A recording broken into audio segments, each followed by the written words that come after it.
Hello everyone. I'm the Crime Teller, and I am here to help you today. I know you use this video to fall asleep, so before that, like the video and subscribe to the channel. Also, where are you from and what time are you watching? Now get comfortable, relax, and let's delve into tonight's true crime stories. Case 1. The suffocating heat of a late Russian summer hung heavy over Krasnodar in September 2017, a sticky shroud that seemed to muffle sounds and heighten a creeping sense of unease. For years, a peculiar, sickly sweet smell had occasionally wafted from a specific dormitory block near the Krasnodar Military Aviation Academy, a scent neighbors sometimes dismissed as decaying refuse or perhaps an unhygienic lifestyle. Little did they know, it was a prelude to a horror story far more grotesque than any urban legend. Dmitry Bakshiv, 35, and his wife Natalia Baksheva, 42, were an incongruous pair. Dmitry, a former construction worker, often seemed withdrawn, his eyes holding a vacant, unsettling quality. Natalia, older and once a nurse at the very academy where they now lived, carried herself with a boisterous, often aggressive demeanor, frequently seen under the influence of alcohol. Their shared room in the crumbling Soviet-era dormitory was a chaotic mess, a visual representation of their disordered lives. Piles of trash, unkempt belongings, and an air of neglect that permeated everything. They were known for their antisocial habits, their arguments echoing through the thin walls, yet they blended, somewhat, into the background of a bustling military institution. The grim truth of their existence, however, was about to be laid bare in the most accidental, stomach-churning way imaginable. The beginning of the end for the Bakshiv's macabre secret unfolded on September 8, 2017. That evening, Dmitry, Natalia, and a new acquaintance, a 35-year-old waitress named Elena Vakrasheva, were engaged in a drinking session. The alcohol flowed, loosening tongues and lowering inhibitions, as it often does. But this wasn't a night of innocent revelry. As the hours wore on, a heated argument erupted between Natalia and Elena. The cause, reportedly, was a fit of drunken jealousy on Natalia's part. In a horrifying twist, Natalia, consumed by rage, allegedly incited Dmitry to kill Elena. What followed was a brutal assault, Elena suffering multiple stab wounds that ended her life. The immediate aftermath was as chilling as the act itself. Instead of panic or remorse, the Bakshivs embarked on a methodical dismemberment of Elena's body. This was not their first foray into such depravity. The ease and apparent proficiency with which they handled the task hinted at a dark, practiced ritual. Some of Elena's remains were discarded in the vicinity of the military academy, near Dzerzhinsky Street, but other, more significant parts were brought back to their squalid dormitory room. The first thread that unraveled this tapestry of terror was, ironically, a lost mobile phone. On September 11th, just days after Elena's murder, road workers in Krasnodar found a discarded phone. Curious, they opened it, expecting to find contacts or perhaps a forgotten selfie. What they discovered instead plunged them into a nightmare. The phone contained a series of chilling photographs, selfies of Dmitry Bakshiv posing, not with friends or family, but with a severed human hand as mouth, a gruesome parody of a trophy shot. Other images reportedly depicted dismembered human remains and severed heads. The workers, horrified, immediately turned the phone over to the police. The images on the phone were so shocking, so utterly disturbing, that they immediately triggered a high-priority investigation. Using the phone's SIM card and other technical measures, investigators quickly traced the device to Dmitry Bakshiv. His initial explanation was as bizarre as the photographs themselves. He claimed he had simply stumbled upon the body parts in a dumpster and, for some inexplicable reason, decided to take photographs with them as a macabre joke before losing his phone. He even said he'd preserved a head in a bucket of cold water to keep it fresh before disposing of it. This flimsy alibi, delivered with a disturbing casualness, did little to deter the seasoned detectives. The police immediately moved to apprehend Dmitry, and the search for the victim whose remains were depicted in the photographs began in earnest. On September 18th, just a week after the phone's discovery, investigators made a grim find near the Military Aviation Academy. the dismembered body of a woman. Bags and a bucket containing human remains were discovered, eerily close to the very area Dmitri had claimed to have found the body parts. Forensic analysis quickly confirmed that the remains belonged to the 35-year-old woman, Elena Vakrasheva, who had been seen with the Bakshevs. With the discovery of Elena's body, the case escalated dramatically. Dmitri Bakshev, initially defiant, eventually confessed to Elena's murder, though he reportedly claimed Natalia had incited him. But the horror did not stop there. The investigation widened, and what police found inside the Bakshev's dormitory room sent shivers down the spines of even the most hardened officers. The apartment was a scene of unimaginable squalor and unspeakable acts. The air hung thick with a putrid odor, far worse than anything the neighbors had imagined. Inside, police uncovered a trove of evidence that pointed to a long and systematic pattern of cannibalism. 7 refrigerated jars containing human remains, pickled in saline solution, were discovered. There were also frozen meat parts of unknown origin in their kitchen. Most horrifying were the fragments of human skin, reportedly numbering 19, torn from victims. One of the most chilling pieces of evidence was a photograph, dated December 28, 1999, appearing to show a cooked human head served on a platter with oranges, a grotesque Christmas dinner. This image, along with other found photographs and video lessons for cannibals, suggested a history of depravity spanning nearly 2 decades. Natalia Baksheva, initially less forthcoming than Dmitri, reportedly confessed to participating in the murders and cannibalism, claiming they had been killing and eating people since 1999. Sources close to the investigation suggested she had even recognized more than 30 victims from photographs found in their home.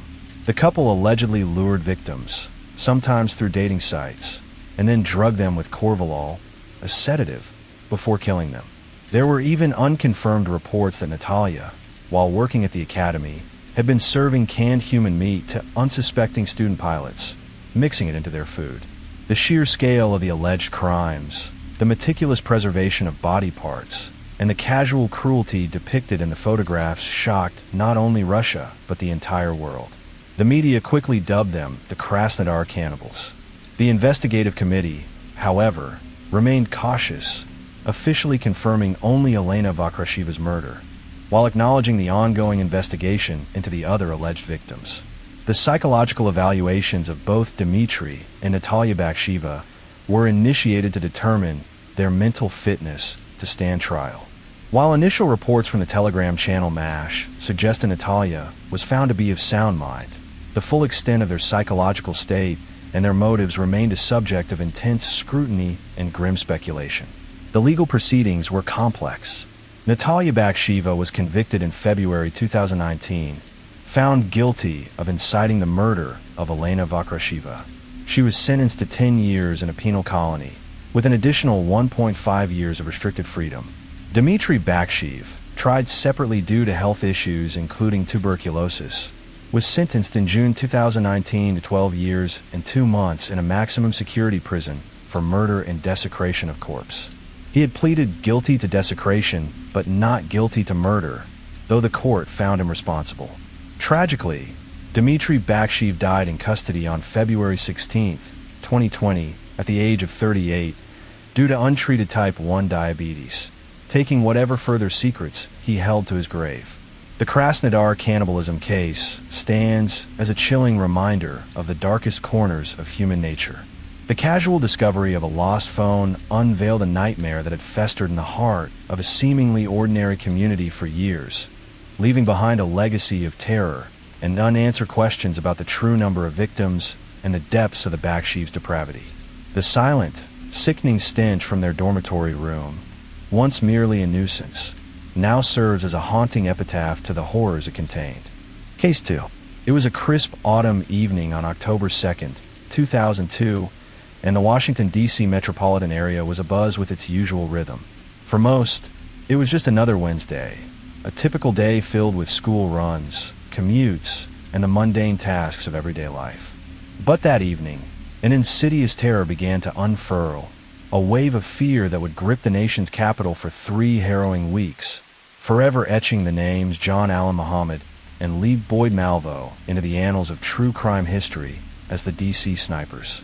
The initial attacks were unsettlingly random, striking seemingly without pattern or motive. The first confirmed victim, James Martin, 55, was shot and killed in the parking lot of a grocery store in Wheaton, Maryland, at approximately 5:20 p.m. Just over an hour later, at 6 p.m., a 43-year-old laundry worker, Princamar Whalekar, was shot dead while pumping gas in Rockville, Maryland. This close proximity in time and location immediately raised alarms, but the full scope of the emerging threat was yet to be understood. The following morning, October 3rd, the attacks escalated with chilling speed and brutality. At 7:41 a.m., Sarah Ramos, 34, was shot and killed while sitting on a bench near a post office in Silver Spring, Maryland. Less than an hour later, at 8:12 a.m., Lori and Luis Rivera, 25, was murdered while vacuuming her minivan at a gas station in Kensington, Maryland. The panic intensified with each new report. At 8:37 a.m., Pascal Charlot, 72, was shot and killed while walking across a street in Washington, D.C. The sheer audacity and close timing of these attacks pointed to a deliberate, calculated campaign of terror. The attacks continued with a terrifying consistency. On October 4th, Caroline Sewell, 50, was shot in the chest while loading items into her car at a Michael's craft store in Rockville, Maryland. Miraculously, she survived, offering investigators a crucial, albeit fleeting, glimpse of the assailant's vehicle, a white box truck. This initial lead, however, proved to be a red herring, causing a diversion in the early stages of the investigation. After a 4-day lull, the snipers struck again on October 7th. Aaron Brown, a 13-year-old boy, was shot in the chest as he walked into Benjamin Tasker Middle School in Bowie, Maryland. He also survived, a testament to quick medical intervention and a stroke of luck. The targeting of a child sent a wave of revulsion and fear throughout the community. The lull ended violently on October 9th, when Dean Harold Myers, 53, was shot and killed while pumping gas in Manassas, Virginia. 2 days later, on October 11th, Kenneth Bridges, 53, was also shot and killed while pumping gas in Fredericksburg, Virginia.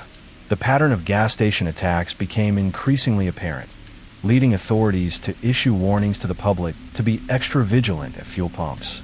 The reign of terror continued. On October 14th, Linda Franklin, 47, an FBI analyst, was shot and killed in the parking lot of a Home Depot in Fairfax County, Virginia. This particular victim, an FBI employee, added another layer of urgency and alarm to the unfolding crisis. A turning point in the investigation came on October 19th. A 37-year-old man, Jeffrey Hopper, was shot and critically wounded outside a Ponderosa Steakhouse in Ashland, Virginia. At the scene, investigators discovered a note left by the perpetrators, demanding $10 million and threatening more attacks if their demands were not met. The note also included a chilling P.S. Your children are not safe anywhere at any time.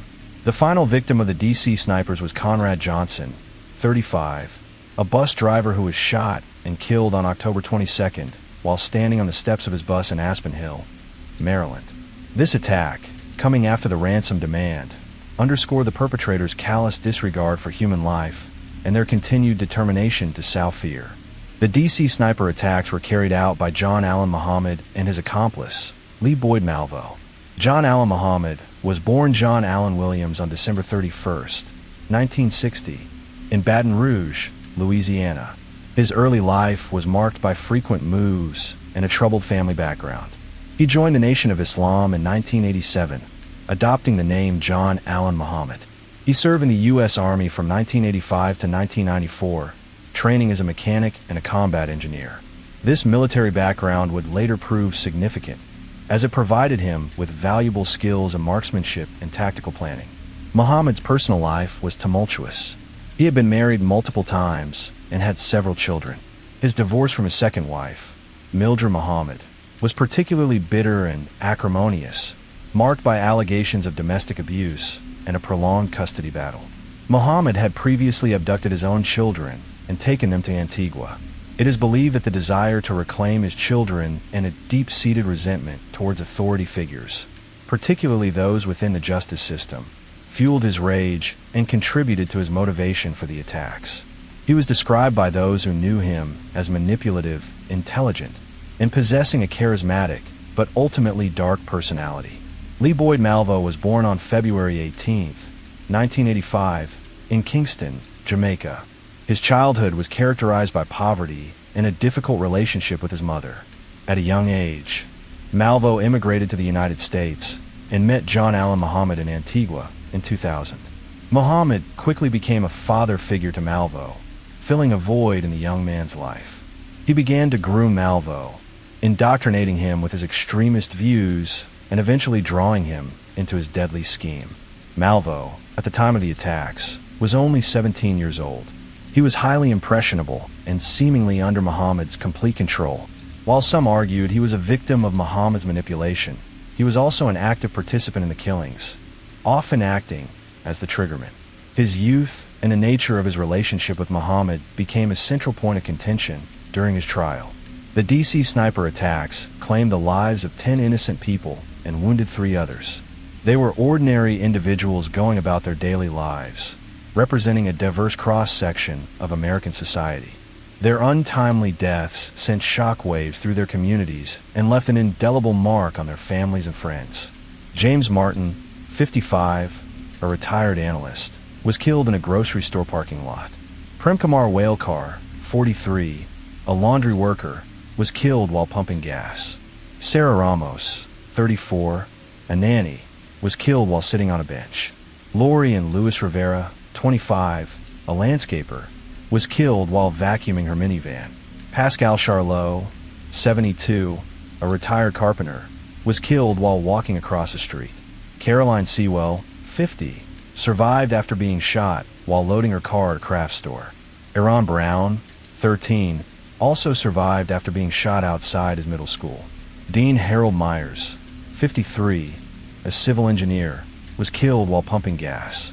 Kenneth Bridges, 53, a businessman, was killed while pumping gas. Linda Franklin, 47, an FBI intelligence analyst, was killed in a Home Depot parking lot. Jeffrey Hopper, 37, survived after being shot outside a Ponderosa steakhouse. Conrad Johnson, 35, a bus driver, was killed while standing on the steps of his bus.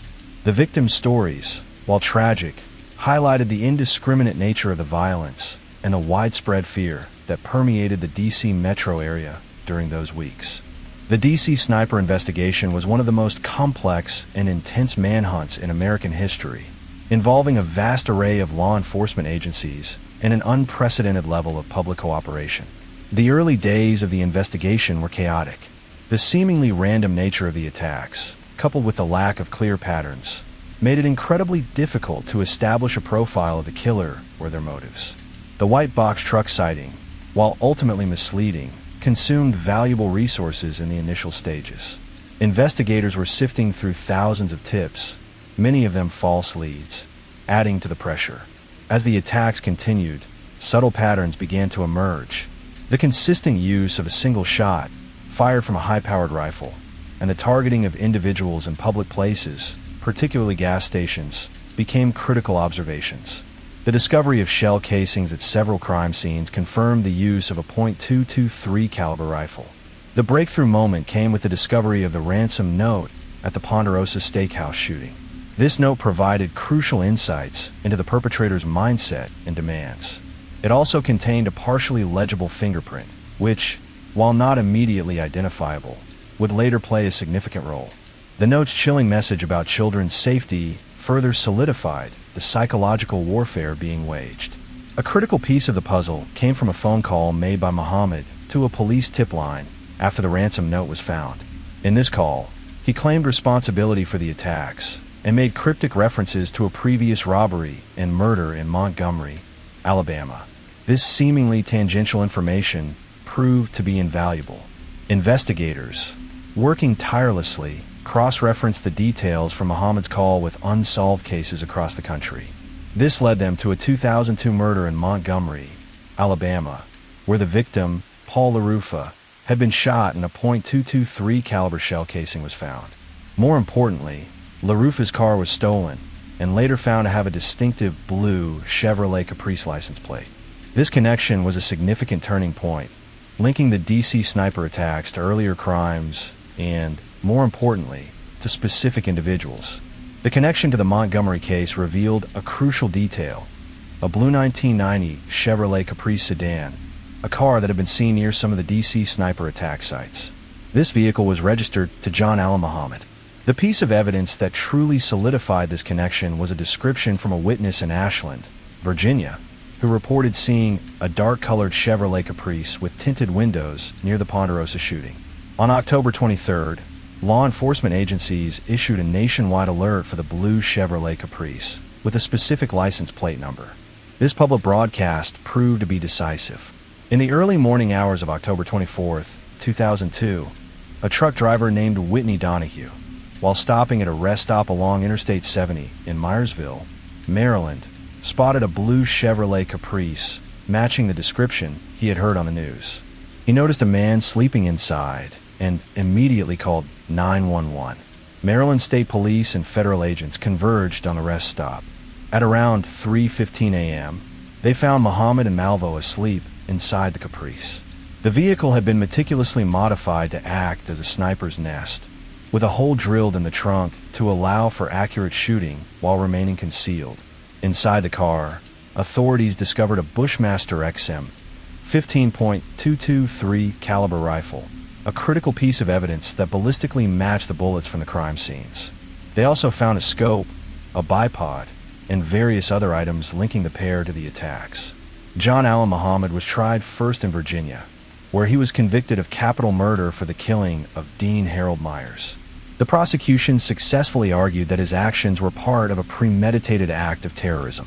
He was sentenced to death. Lee Boyd Malvo, due to his age, faced a more complex legal battle. He was tried in Virginia as an adult and initially convicted of capital murder for the killing of Linda Franklin. However, after the Supreme Court ruled against the execution of juveniles, his death sentence was commuted to life imprisonment without parole. He later pleaded guilty to 6 additional murders in Maryland.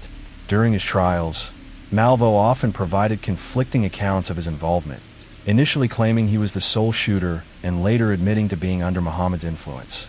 His testimony shed light on the manipulative and controlling nature of Muhammad's relationship with him. John Allen Muhammad was executed by lethal injection on November 10, 2009, in Virginia.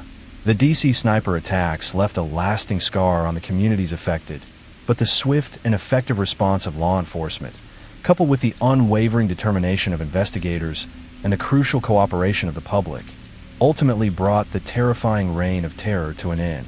The case stands as a chilling reminder of the destructive power of premeditated violence and the fragility of peace in everyday life. Case 3. The ordinary hum of a summer evening in the sleepy Suffolk village of Lessingham was shattered on the night of January 22, 1992. It was a cold, crisp Wednesday, the kind of night where the stars pricked the inky blackness with unusual clarity. But for 25-year-old Stephanie Slater, a successful estate agent, the chill in the air would soon be a prelude to a far more profound, terrifying cold. Stephanie was an independent woman, vivacious and driven. She had recently bought her own home, a quaint cottage nestled in the quiet countryside, a testament to her hard work and ambition. Her life was unfolding exactly as she'd planned: a good career, a comfortable home, and a supportive network of family and friends. She was, in many ways, the picture of burgeoning success. But beneath the surface of this idyllic existence, a predator, meticulous and chillingly patient, had been watching. The man who would shatter Stephanie's world was Michael Sams, a small-time criminal with a history of minor offenses. Sams was, on the surface, unremarkable. He was a former collier, a loner, and by many accounts, a strange, withdrawn figure. But beneath this unassuming exterior simmered a sinister intelligence and a chillingly calculated capacity for cruelty. Sams had a fascination with control, with power, and a dark fixation that had festered for years. He had built, in secret, a soundproofed, specially adapted box, a grim testament to his depraved intentions. This box, a crude coffin of plywood and insulation, was not built for storage. It was built for a human being. Sam's method was as audacious as it was meticulously planned. He was targeting women, not for sexual gratification in the traditional sense, but for ransom. His previous attempt, the abduction of a Leeds prostitute, Julie Dart, in 1990, had ended in tragedy. Dart, unable to escape, was murdered, her body dumped in a field. Sams had escaped justice then, leaving police baffled. But the failure to secure a ransom had only hardened his resolve, refining his monstrous scheme. He knew he needed a victim with connections, a family with resources, someone whose disappearance would send shockwaves and elicit a desperate plea. Stephanie Slater, with her professional success and stable background, fitted his criteria perfectly. The evening of January 22nd began like any other for Stephanie. She was at home, enjoying a quiet night. The phone rang, a prospective client, ostensibly interested in viewing a property. It was late, but estate agents often work unconventional hours. This was the lure, the bait in Sam's meticulously crafted trap. He had called her office earlier, pretending to be a Mr. Davies, expressing keen interest in a remote bungalow. Stephanie, ever the professional, agreed to meet him. As she drove to the isolated bungalow, a growing unease must have pricked at her. The darkness was absolute, the track leading to the property increasingly rough and overgrown. There was no light in the windows of the supposed house, only the oppressive weight of the Suffolk night. As she pulled up, the engine still running, a figure emerged from the shadows. It was Michael Sams. The encounter was swift and brutal. Sams, armed with a knife, overpowered Stephanie, gagging her and binding her hands. The terror she must have experienced in those first moments, the sudden, violent rupture of her safe world, is almost unimaginable. She was forced into Sam's waiting van, a vehicle he had meticulously prepared, lined with blankets and insulation to muffle any sound, to absorb any struggle. The drive was long, disorienting. Stephanie, blindfolded and bound, had no idea where she was being taken. The van, Sam's mobile prison, rumbled through the darkened countryside, carrying her further and further from everything she knew. She was transported to Sam's remote workshop in a disused industrial unit in Wath-upon-Dearne, South Yorkshire, a world away from her Suffolk home. This was his lair, a place he had carefully adapted, equipped with a makeshift cell, the box. The box was a horrifying invention. Measuring just 6 feet by 3 feet by 2 feet, it was a coffin-like structure, soundproofed and equipped with a rudimentary ventilation system. Inside, there was a bucket for sanitation and a small amount of food and water. This was where Stephanie was held, in utter darkness, in a space barely larger than a grave, for the next 8 days. The psychological torment of such confinement, the sensory deprivation, the suffocating claustrophobia, would have been immense. Sam's intention was not just physical abduction. It was psychological obliteration, a deliberate stripping away of all human dignity and control. Back in Lessingham, a frantic search began. When Stephanie failed to return home, her family and friends immediately raised the alarm. The quiet village was plunged into a state of anxious despair. Police launched a massive investigation, deploying all available resources. The focus quickly turned to Stephanie's last known movements, the supposed property viewing. The lack of any forced entry at her home, the absence of a struggle in her driveway, pointed to a calculated abduction rather than a random act of violence. Detectives, led by Superintendent Bob Denmark, quickly established the Mr. Davies contact. The phone calls were traced, leading them to various public phone boxes, a classic tactic of an organized criminal. The investigation was hampered by the lack of direct witnesses and the sheer cunning of Sams, who had meticulously erased his tracks. The early days of the investigation were a race against time, a desperate scramble to find any clue that could lead them to Stephanie. Meanwhile, Michael Sams was initiating the next phase of his plan, the ransom demand. He contacted Stephanie's family, demanding £175,000 for her safe return. His voice, distorted and cold, delivered the terrifying ultimatum. He specified the terms: no police involvement, a precise drop-off location, and a chilling warning of the consequences if his demands were not met. The family, consumed by fear and desperation, faced an impossible choice. They pleaded with the police to negotiate, to do whatever it took to bring Stephanie home alive. The police, however, were walking a tightrope. While they understood the family's anguish, they also knew that paying a ransom would only embolden the kidnapper and set a dangerous precedent. They had to play a strategic game, appearing to comply while simultaneously working to track Sam's down. They advised the family on how to communicate with him, ensuring that every call, every detail, was meticulously recorded and analyzed. The ransom drop-off was set for a remote stretch of motorway. Sam's, ever the control freak, provided intricate instructions, forcing Stephanie's father to drive to various locations, following a convoluted route designed to throw off any tail. The police, using a combination of surveillance and cutting-edge technology for the time, attempted to monitor the exchange without compromising Stephanie's safety. On January 29th, the first attempt at a ransom drop failed. Sam's, paranoid and meticulous, sensed a police presence and aborted the exchange. The tension for Stephanie's family was unbearable. Each failed attempt, each passing hour, deepened their fear. The media, by this point, had picked up on the story, and the case of the missing estate agent was front-page news across the country. The public watched with bated breath, hoping for a breakthrough. Finally, on February 3rd, 1992, after 8 terrifying days of captivity, Stephanie Slater was released.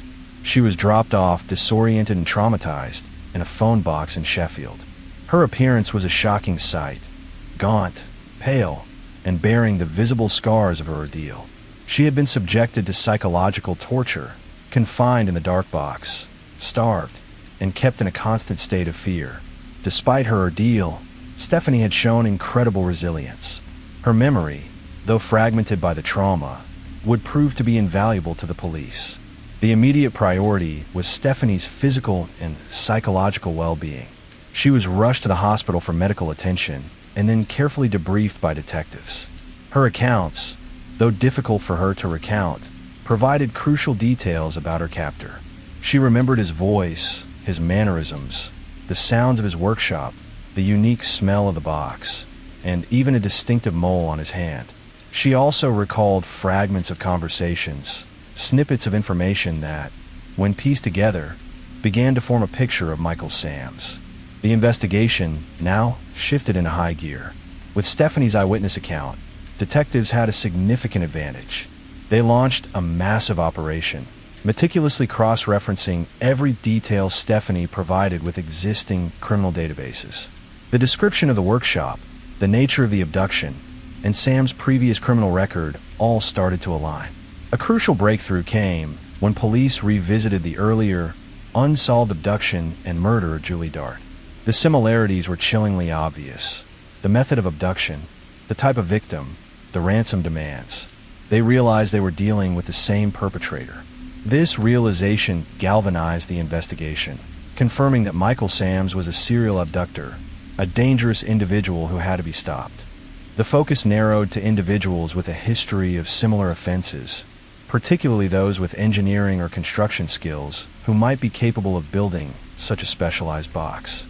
Michael Sams, with his background as a collier and a small-time entrepreneur in scrap metal, fitted the profile. His remote workshop, previously unnoticed, now became a key target. On February 19th, 1992, 2 weeks after Stephanie's release, Michael Sams was finally apprehended. Police, acting on intelligence and a growing body of circumstantial evidence, raided his workshop in Wath-upon-Dearne. The scene they discovered was horrifying. The infamous box, still bearing the faint scent of fear and confinement, tools, and other disturbing evidence. The meticulous nature of Sam's preparations, the cold calculation of his crimes, was laid bare. Sams was immediately arrested and taken for questioning. Initially, he maintained his innocence, but the weight of the evidence against him was overwhelming. Stephanie's detailed descriptions, the forensic evidence from the workshop, and the undeniable links to the Julie Dart case painted a damning picture. Faced with the irrefutable truth, Sams eventually confessed, not just to the kidnapping of Stephanie Slater, but also to the abduction and murder of Julie Dart. The trial of Michael Sams began in July 1993. The nation watched as Stephanie Slater, with immense courage, took the stand to recount her harrowing ordeal. Her testimony was powerful, providing a raw and unflinching account of the terror she endured. Sams, a chillingly calm figure in the dock, showed no remorse. The prosecution meticulously presented the overwhelming evidence, demonstrating Sam's calculated cruelty and his depraved disregard for human life. In a shocking twist during the trial, Sams, seemingly in a bid to show a distorted sense of fair play, offered to reveal the location of Julie Dart's body if the jury delivered a not guilty verdict for Stephanie's abduction. The judge, understandably, rejected this outrageous proposition, and the jury remained unswayed by his manipulative tactics. On July 28, 1993, Michael Sams was found guilty of the kidnapping of Stephanie Slater and the murder of Julie Dart. He was sentenced to life imprisonment, with the judge recommending he serve a minimum of 30 years. The verdict brought a measure of justice to the victims and their families, but the scars of Sam's actions would forever remain. Stephanie Slater, a testament to the resilience of the human spirit, slowly began the long and arduous journey of healing. She became a public figure, a symbol of courage and survival, but the trauma of her abduction would forever shape her life. The girl in the box became a chilling reminder of the darkest corners of human depravity and the unwavering determination of those who fight for justice. The case of Stephanie Slater, a true crime story of calculated terror and remarkable survival, continues to resonate as a stark warning from the quiet English countryside. Case 4. The humid air hung heavy over Mexico in 2017, thick with the unspoken fear that shadowed those who dare to speak truth to power. It was a year etched in blood and ink, a brutal testament to the war waged against a free press by the very forces they sought to expose, the ruthless cartels and their insidious ties to corrupt officials. In this landscape of terror, journalists became targets, their words deemed more dangerous than any weapon. Mexico had long been a treacherous terrain for journalists, but 2017 marked a horrifying escalation. With at least 14 journalists murdered in connection with their work, it became the deadliest country in the world for media professionals, surpassing even war zones like Iraq and Syria. This wasn't collateral damage. It was a systematic silencing, a chilling message sent from the shadows to anyone who dared to lift the veil on the country's brutal realities. The war on drugs, initiated by former President Felipe Calderón in the late 2000s, had fragmented cartels, leading to a desperate and bloody struggle for dominance. Journalists, often the only ones brave enough to chronicle this violence, became caught in the crosshairs. Their investigations into drug trafficking, corruption, and the unholy alliances between organized crime and state agents made them liabilities, their integrity a threat to the established order of impunity. What made 2017 particularly agonizing was the chilling efficiency of these attacks. They weren't random acts of violence. They were calculated assassinations, often preceded by threats, intimidation, and even surveillance. The motive was clear: to extinguish the light of truth and plunge the narrative into a suffocating darkness. May 15, 2017, dawned like any other in Culiacan, Sinaloa, the heartland of the infamous Sinaloa cartel. But for Javier Valdez Cardenas, it would be his last. At 50 years old, Valdez was a titan of Mexican journalism, a co-founder of the investigative weekly Rayos, and a fierce, unyielding voice against the drug trade and its corrosive influence. His work had earned him international acclaim, including the International Press Freedom Award from the Committee to Protect Journalists. But it had also earned him enemies. Valdez was a man who understood the risks. In 2009, a grenade had been thrown at Rayos offices after they published a series on drug trafficking. Yet, he never flinched. His dispatches painted vivid, visceral portraits of a society gripped by violence, of anonymous victims, and the all-too-visible power of the cartels. He covered the internal power struggles within the Sinaloa cartel, a particularly perilous undertaking after the arrest of its notorious leader, Joaquin El Chapo Guzman. Valdez's reporting, particularly on the faction led by Damaso Lopez Núñez, El Licenciado, and his son, Damaso Lopez Serrano, Minnie Lick, had made him a marked man. Just 8 days before his death, he had published a column describing Minnie Lick is spoiled and good for chatting but not business, a direct affront in the brutal world of drug lords. Around noon that fateful day, as Valdez left the offices of Rayados, his path was abruptly blocked. Unidentified gunmen, their faces hidden, yanked him from his vehicle. In a horrifying display of brutality, they shot him at least 12 times. He died on the street, his body a stark tableau of the violence he had so courageously documented. His laptop and mobile phone, instruments of his truth-telling, were taken. The message was unmistakable. Silence the messenger, steal the narrative. The immediate aftermath was a whirlwind of condemnation from around the globe. The U.S. Embassy, the United Nations, and the European Union all decried the murder. Mexican authorities, under immense pressure, launched an investigation. In April 2018, Heriberto Picos Barraza, alias El Koala, was arrested as an alleged accomplice. Later, Luis Ildefonso Sanchez Romero, alias El Diablo, identified as one of the gunmen, was found dead in Sonora, a common fate for those involved in cartel violence, often a convenient way to tie up loose ends. The intellectual mastermind behind Valdez's murder was eventually identified as Damaso Lopez Serrano, Minnie Lick, who surrendered to U.S. authorities in July 2017 on fentanyl trafficking charges and began cooperating. Mexican authorities formally requested his extradition, stating he ordered the killing because Valdez's reporting angered him. While some arrests and convictions have been made, the shadow of impunity still looms large, as Minnie Lick himself was released on parole in 2022, only to be rearrested on new charges. The fear, however, remains. In the days following Valdez's murder, even his wife, Griselda Triana, also a journalist, was targeted with Pegasus spyware, a chilling indication of sophisticated surveillance deployed against those connected to the truth. Barely 2 months before Valdez's assassination, on March 23, 2017, the city of Chihuahua was rocked by a similar act of savage violence. Miroslava Breach-Valdusia, a veteran journalist renowned for her fearless reporting on political corruption and its entanglement with drug cartels, was gunned down outside her home. She was 54, a correspondent for the national paper La Jornada, and a contributor to several other news outlets. Breach's most recent investigations had delved into the shadowy connections between local politicians and organized crime, particularly the powerful Los Salazar's criminal organization, an affiliate of the Sinaloa cartel. She had exposed how both major political parties have put forward mayoral candidates with ties to organized crime, including a nephew of a Los Salazar's leader. Breach believed that silence was complicity, a conviction that ultimately cost her life. On that brutal morning, as she prepared to take one of her children to school, a man approached her car and unleashed a barrage of bullets, shooting her 8 times in the head. Her child, miraculously, was unharmed, but Breach died en route to the hospital. A note was left at the scene, signed by Los Salazar's, declaring, "For being a snitch. Yours, L80." The message was clear. Her reporting was the reason for her execution.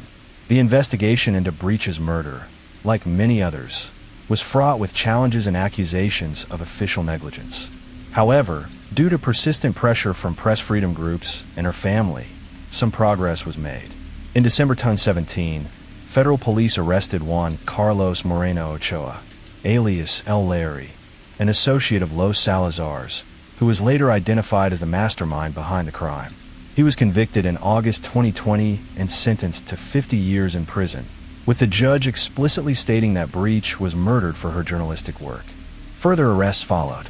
Hugo Ames Schultz Alcaraz, a former mayor of Chiapas, Breach's hometown, was sentenced to 8 years in prison for aiding in the crime, specifically for providing the cartels with a recording of a phone call in which Breach acknowledged her sources for the controversial article.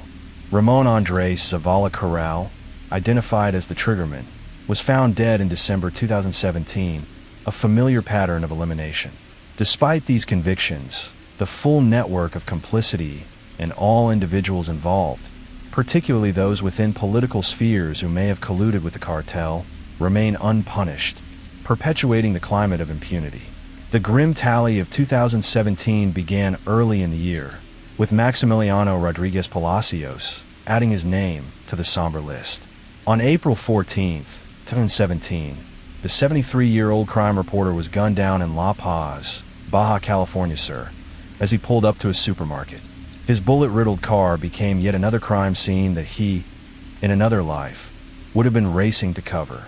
Rodriguez was a self-taught journalist, a late bloomer in the cutthroat world of Mexican crime reporting. He had started writing for the Colectivo Perica blog in 2014, quickly gaining a following for his candid and often graphic accounts of the escalating violence in the state. Baja California Sur, once a relatively tranquil tourist destination, had been engulfed in a fierce turf war between rival cartels. Rodriguez, with his intrepid spirit and local knowledge, became a vital source of information for residents desperate to understand the chaos around them. His dedication was unwavering. He would rush to crime scenes, camera phone in hand, often live streaming the aftermath for his thousands of Facebook followers. He named names, cited anonymous sources, and fearlessly identified local cartel leaders as masterminds behind the bloodshed. His last column for Colectivo Perica, which detailed a local cartel leader's involvement in a police officer's murder, drew 5 comments. 4 of them were death threats. One ominously read, "You're lighting the candles for your own funeral, Max." 3 days later, the prophecy was fulfilled. The investigation into Rodriguez's murder faced the same hurdles as many others in Mexico. The motive, however, was unequivocally clear: his reporting. His killers were the cartels, likely angered by his naming of their members and exposing their operations.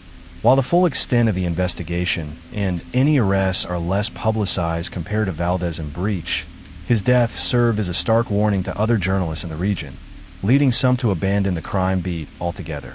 The common thread linking these horrific attacks, and indeed, the vast majority of journalist killings in Mexico, points directly to organized crime, particularly drug cartels, and their often undisclosed ties to state and local government officials. The cartels see journalists as a direct threat to their operations, their narratives, and their ability to operate with impunity. The intellectual authors of these crimes are often high-ranking cartel figures, like Damaso Lopez Serrano in the case of Javier Valdez, or those with vested interests in silencing critical voices, as seen with former Mayor Hugo M. Schultz Alcaraz in Miroslava Breach's murder. The material perpetrators, the hitmen who pull the trigger, are often low-level operatives, easily replaced, and sometimes themselves victims of the very violence they unleash. One of the most damning aspects of these cases is the pervasive impunity. While some arrests and convictions have been made, many cases remain unsolved, and the masterminds often escape justice. The Mexican government's efforts to protect journalists, through mechanisms like the Federal Mechanism for the Protection of Human Rights Defenders and Journalists, have been widely criticized as ineffective. In some shocking instances, state employees themselves are implicated in attacks and threats against journalists, highlighting the deep corruption that permeates institutions meant to uphold the law. This lack of accountability creates a chilling effect, forcing self-censorship among journalists who fear for their lives and the lives of their families. The attacks on journalists in Mexico in 2017 were not isolated incidents. They were a concentrated assault on the very foundation of a democratic society. The assassinations of Javier Valdez, Miroslava Breach, and Maximiliano Rodriguez Palacios, among others, sent ripples of fear across the country, prompting many journalists to self-censor or to abandon critical beats altogether. The struggle for press freedom in Mexico continues. Each year brings a new wave of violence, a fresh tally of silenced voices. But the courage of those who remain, who continue to report despite the overwhelming odds, stands as a defiant beacon in the darkness. They are the inheritors of Valdez, Breach, and Rodriguez's legacy, knowing that even in the face of brutal suppression, the truth, however painful, must ultimately be told. The echoes of the bullets that ended their lives serve as a grim reminder of the price of truth and the unending battle for its survival in a nation held hostage by the shadows. Case 5. The humid Rio de Janeiro night of July 29, 2002, held a chilling promise, transforming what seemed like an idyllic romance into a decade-long quest for justice. Thomas Case and Adriana Vilela, a power couple in Brazil's architectural world, were about to become central figures in a true crime saga that would expose the dark underbelly of a seemingly perfect family. The murder of Thomas Case, a crime that sent shockwaves across Brazil, laid bare the depths of human ambition, resentment, and betrayal. Thomas Case, a charismatic and intelligent 30-year-old architect, was a rising star. The son of a respected diplomat, he possessed a magnetic personality and a promising career. His partner, Adriana Vilela, 31, was equally accomplished, hailing from a family synonymous with Brazilian modernism.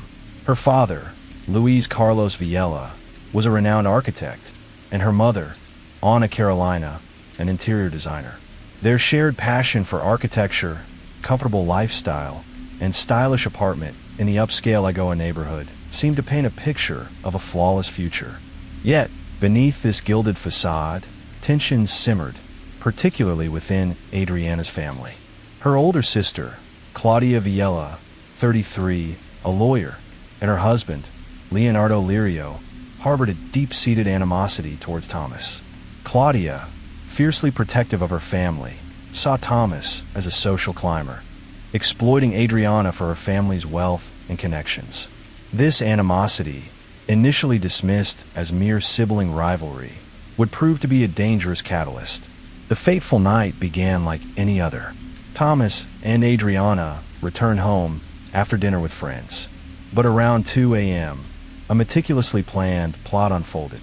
Intruders, later identified as hired killers, breached the building's security. The doorman, surprisingly cooperative, granted them access, believing them to be delivering flowers, a chillingly precise ruse. The assassins, Jose Alexander Rodriguez and William Morais, moved silently, their target clear, Thomas Case.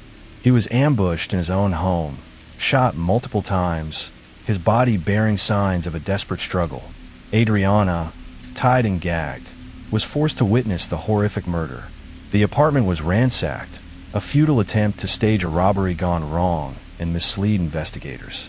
The chilling efficiency, precise timing, and lack of forced entry immediately signaled a targeted assassination, executed with cold premeditation. The initial investigation by the Rio de Janeiro Civil Police was a complex maze of lies and betrayal. The robbery motive quickly unraveled due to the uncanny lack of alarm and the doorman's peculiar cooperation. Adriana, though traumatized, became a central figure, her testimony crucial. Yet, inconsistencies in her narrative, understandable given her emotional state, began to emerge. The focus soon shifted from external perpetrators to those within Thomas and Adriana's inner circle. Detectives scrutinized family dynamics, professional rivalries, and potential motives. It was then that Claudia Vilela's intense animosity towards Thomas came under intense scrutiny. Phone records, financial transactions, and personal relationships were meticulously examined, revealing a pattern of communication between Claudia and individuals with criminal records. The breakthrough came with the apprehension of Jose Alexander Rodriguez, who, under interrogation, confessed and, crucially, implicated Claudia Vilela as the mastermind. He revealed that Claudia, fueled by her hatred, had orchestrated the assassination, enlisting her husband, Leonardo Lirio, to find and hire the hitman. The motive, Rodriguez claimed, stemmed from Claudia's belief that Thomas was a negative influence on Adriana and a threat to the family's legacy and financial stability. With Rodriguez's confession, the truth, as brutal as the crime itself, began to surface. The esteemed Vilela family's facade crumbled. Claudia Vilela and Leonardo Lirio were arrested, and the nation watched in disbelief. The trial was a media sensation, captivating Brazil. Claudia and Leonardo maintained their innocence, but the evidence against them mounted. Prosecutors presented a compelling case detailing the meticulous planning, the hiring of hitmen, and the motive rooted in Claudia's intense disdain for Thomas. Rodriguez's detailed account of the conspiracy, Leonardo Lirio offering a substantial sum, Claudia providing information about Thomas's routine, was damning.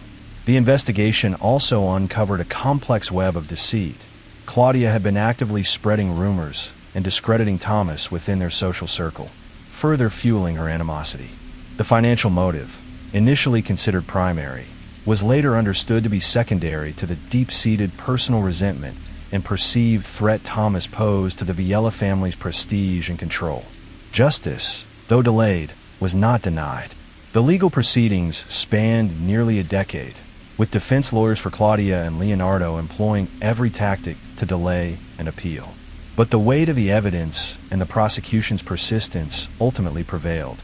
In 2011, nearly 9 years after the murder, Claudia Villela and Leonardo Lirio were convicted for their roles in the assassination of Thomas Case. Claudia received an 18-year sentence as the mastermind, and Leonardo a 16-year sentence for hiring the killers. The hitmen, Jose Alexander Rodriguez and William Arias, had already been convicted. The verdict brought a painful but necessary closure to the Case family. The murder of Thomas Case, a young man with so much potential, was a stark reminder of the destructive power of envy, resentment, and ambition. The case also exposed the chilling reality that even within seemingly perfect families, dark currents can run deep, leading to unfathomable acts of violence. Adriana Villela, the sole survivor, continued to live with the trauma, her relationship with her family irrevocably fractured. She largely retreated from public life, seeking to rebuild her life away from the media's glare. The Thomas Case murder remains one of Brazil's most notorious crimes, a haunting testament to the shadows that can lurk beneath the brightest surfaces and the enduring human struggle for justice in the face of unimaginable betrayal. The humid Rio night of July 29, 2002, will forever be etched in memory as the night a young architect's dreams were brutally extinguished and a family's dark secrets were laid bare for the world to see. Case 6. The biting March wind of 1922 whipped across the Bavarian fields, carrying with it the scent of damp earth and an unspoken dread. It was a dread that had been subtly, almost imperceptibly, accumulating around the isolated farmstead of Hinterkaifeck, a cluster of buildings nestled between a dense forest and an endless expanse of farmland. For years, the Gruber family, who inhabited the farm, had been known for their reclusive nature and a certain grim prosperity, the source of which was often whispered about in the nearby village of Kaifeck. But no one, not even the most seasoned villager, could have anticipated the horror that was about to unfold, a horror so profound, so utterly inexplicable, that it would etch itself into the annals of German crime history as the Hinterkaifeck murders, a chilling tableau of an entire family extinguished, and a perpetrator who vanished like a ghost in the Bavarian mists.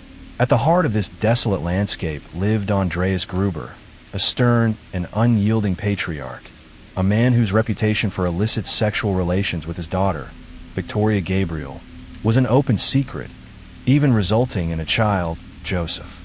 Victoria, a widow herself, was a figure of tragic beauty, burdened by her father's transgressions and the weight of village gossip. Her own daughter, Kazilia, a 7-year-old with bright, curious eyes, was a beacon of innocence in this troubled household. Adding to this unsettling dynamic were the two youngest members of the family, Andreas and Victoria's 2-year-old son, Joseph, a child born of sin and shame, and Maria Baumgartner, the newest maid, who had arrived just hours before the brutal murders, seemingly oblivious to the dark currents that swirled around Hinterkaifeck. This was a household steeped in a strange, oppressive silence, punctuated only by the routine sounds of farm life and the occasional, hushed argument. The first tremor of unease had struck Andreas Gruber in the days leading up to the murders. He spoke of footprints in the snow leading from the forest to the farm, yet none leading away. He found a strange newspaper on his property, one that no one in the family had purchased. He heard footsteps in the attic, though he found nothing upon investigation. These were not the ramblings of a senile man. Andreas Gruber was known for his sharp mind and his unwavering pragmatism. He even spoke to neighbors, but his concerns were dismissed, seen as the eccentricities of an old man living too far from civilization. The air itself seemed to thicken with an unspoken menace, a sense of being watched, of being stalked. The insidious feeling of dread crept into the very stones of Hinterkaifeck. Then came the fateful day, Thursday, March 30th, 1922. The exact sequence of events remains shrouded in the impenetrable fog of the past, but the prevailing theory, meticulously pieced together by investigators, suggests a chilling scenario. It is believed that sometime in the early evening, Andreas Gruber, Victoria Gabriel, and her daughter Kazilia were lured to the barn, perhaps on the pretext of an urgent chore or a prearranged meeting. There, in the dim, dusty confines of the barn, they met their horrific end. The weapon of choice was a mattock, a pickaxe-like tool used for digging. The blows were brutal, precise, and delivered with a horrifying efficiency, suggesting a perpetrator with a cold, calculating mind and a chilling resolve. Andreas, the stern patriarch, was struck down first, then Victoria, and finally, young Kazilia, her life extinguished before it had truly begun. Their bodies were left in the barn, a gruesome tableau hidden from the world. The next victim was Maria Baumgartner, the maid. She had arrived just hours before, eager to begin her new employment, perhaps unaware of the sinister shadow that clung to Hinterkaifeck. It is believed she was murdered in her room, a testament to the methodical nature of the killer, leaving no witnesses. Finally, there was 2-year-old Joseph. The most heartbreaking of all the murders, Joseph was found in his cradle, brutally bludgeoned to death. The image of this innocent child, cradled in his last moments by death itself, remains one of the most haunting aspects of the Hinterkaifeck tragedy. The killer had meticulously ensured that no one survived to tell the tale. For 4 days, the silence of Hinterkaifeck deepened, unbroken save for the bleating of the farm animals, left untended and unfed. The smoke from the chimney continued to rise, a macabre illusion of normalcy. Neighbors, accustomed to the Grubers' reclusive habits, initially thought nothing of their absence. But as Saturday, March 31st, melted into Sunday, April 1st, and then Monday, April 2nd, a creeping unease began to spread through the village. The postal worker, Joseph Mayer, noticed the mail piling up. The coffee salesman, unaware of the unfolding horror, knocked on the door, receiving no answer. By Tuesday, April 4th, the persistent silence, the uncollected mail, and the general air of abandonment became too much to bear. Lorenz Schlittenbauer, a neighbor who also had a complicated history with Victoria Gabriel, some believed he was Joseph's father, gathered a small group of villagers and headed to Hinterkaifeck. What they discovered was a scene of unspeakable horror. The stench of death hung heavy in the air, mixing with the familiar farmyard smells to create a truly sickening miasma. The bodies in the barn were the first to be found, their faces frozen in expressions of terror and agony. The investigators, hastily summoned from Munich, were met with a scene that defied comprehension. There were no signs of forced entry, no struggle, no apparent motive for robbery. Valuable items were left untouched. The sheer brutality of the killings, coupled with the meticulous staging, suggested a killer who was not only ruthless, but also disturbingly composed.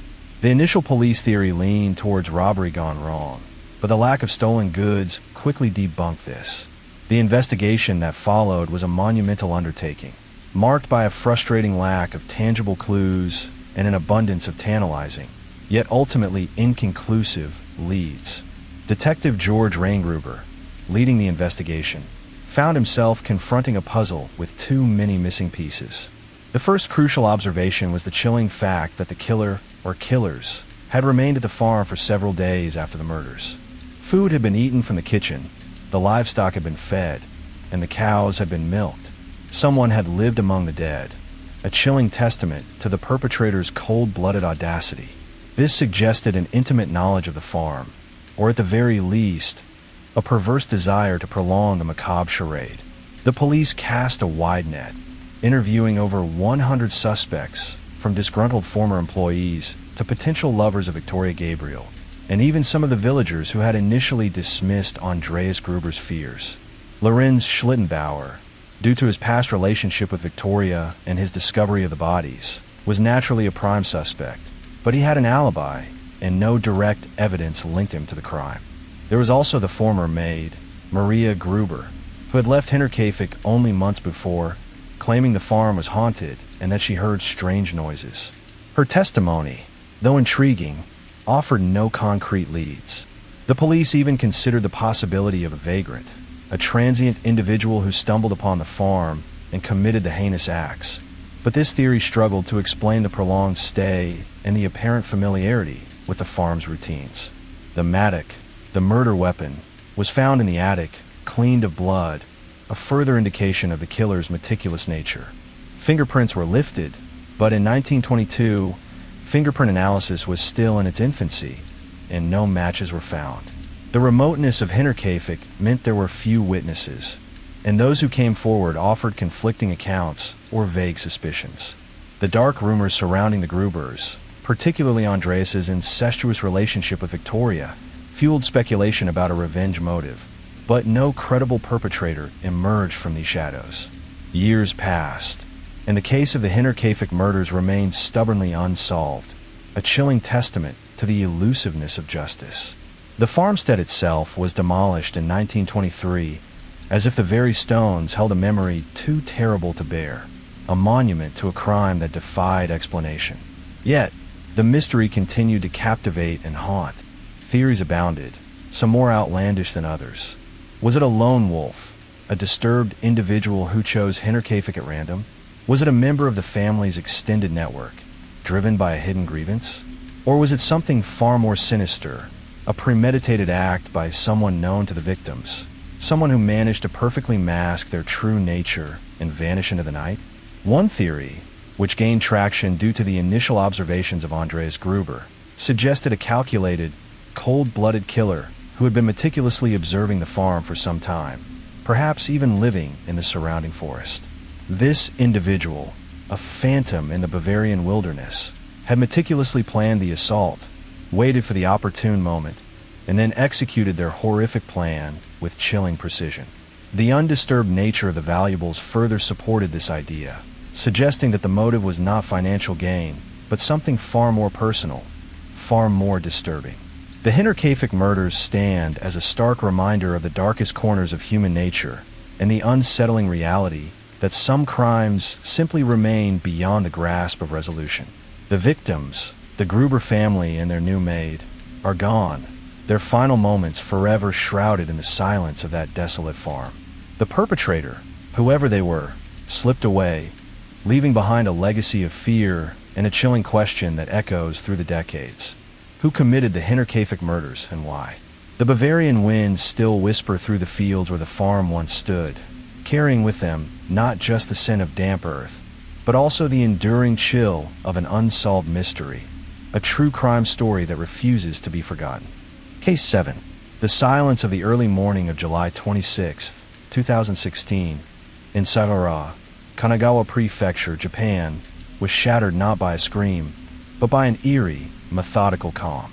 The moon, a pale sliver in the pre-dawn sky, cast long, distorted shadows across the grounds of the Tsukiyama Urien facility, a home for intellectually disabled individuals. Inside, a nightmare was unfolding, orchestrated by a man whose descent into darkness had been a gradual, chilling erosion of empathy and humanity. This was the stage for Japan's deadliest mass killing since the end of World War II, a crime that would forever be known as the Uematsu murder case. Satoshi Uematsu, then 26 years old, had once been a seemingly ordinary young man. Born on March 29, 1990, he grew up in a middle-class family, the son of elementary school teachers.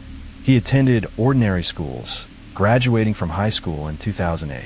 His early life gave little indication of the monstrous acts he would commit. He was described by some acquaintances as bright and energetic, though others noted a shift in his personality after he began using marijuana around 2013, coinciding with his employment at Tsukiyama Urien. Uematsu started working at the facility in December 2012. For a time, he appeared to be a diligent employee, even forming friendships with some of the staff. However, a darker ideology began to fester within him. He started expressing disturbing views about disabled people, openly stating that they were a burden on society and that their lives had no value. These pronouncements, initially dismissed by some as extreme rhetoric, grew more frequent and more fervent. He spoke of an impending revolution and a society where those deemed unproductive would be eliminated. The victims of Yumatsu's horrifying ideology were the residents of Tsuki Yamayurien. They were individuals with intellectual disabilities, ranging in age from 1970. Each had their own story, their own unique personality, and their own inherent right to life. Some were nonverbal, communicating through gestures or expressions. Others had limited mobility, requiring constant care. They were vulnerable, trusting, and utterly defenseless against the horror that was about to descend upon them. Among them were individuals like Miho Kano, a 19-year-old who loved music, and Yoshikazu Okiai, a 48-year-old known for his gentle demeanor. They were not statistics. They were lives, each precious, each stolen in the most brutal manner imaginable. The events leading up to the massacre were a slow-burning fuse. In February 2016, Yumatsu's disturbing beliefs escalated. He attempted to deliver a letter to the Speaker of the House of Representatives, Yohei Sasakawa, outlining his chilling proposal for the euthanasia of disabled individuals. In this letter, he detailed his plan to attack 2 facilities housing disabled people, meticulously describing his intention to kill 470 residents and explaining how he would target the most severely disabled patients first, using a blindfold and a syringe to minimize resistance.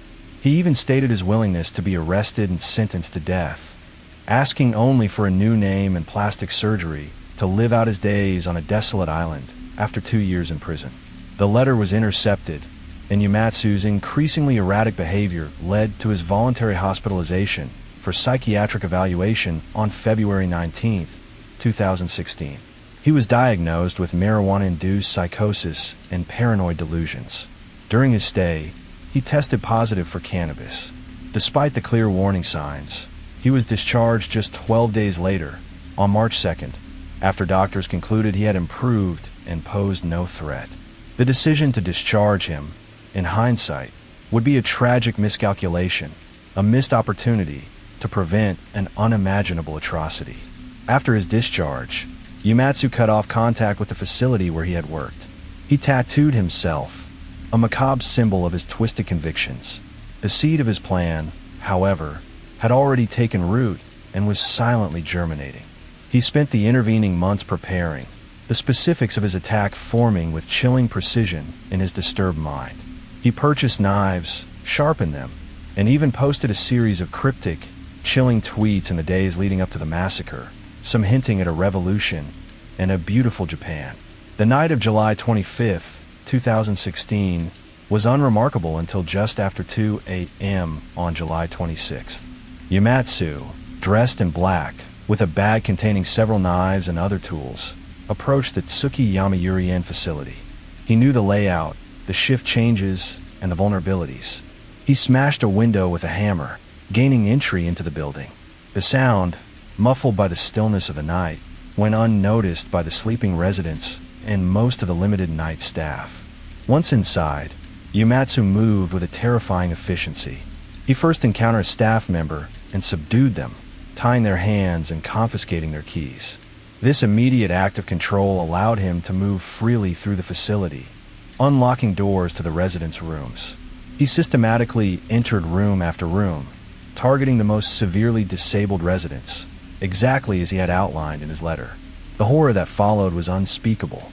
Yumatsu moved through the facility, room by room, methodically stabbing his victims as they lay in their beds.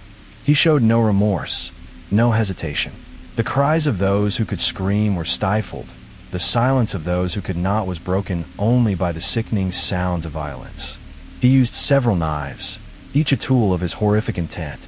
The precision of his attack, the sheer number of victims, and the targeted nature of his brutality paint a horrifying picture of a man driven by a chilling conviction.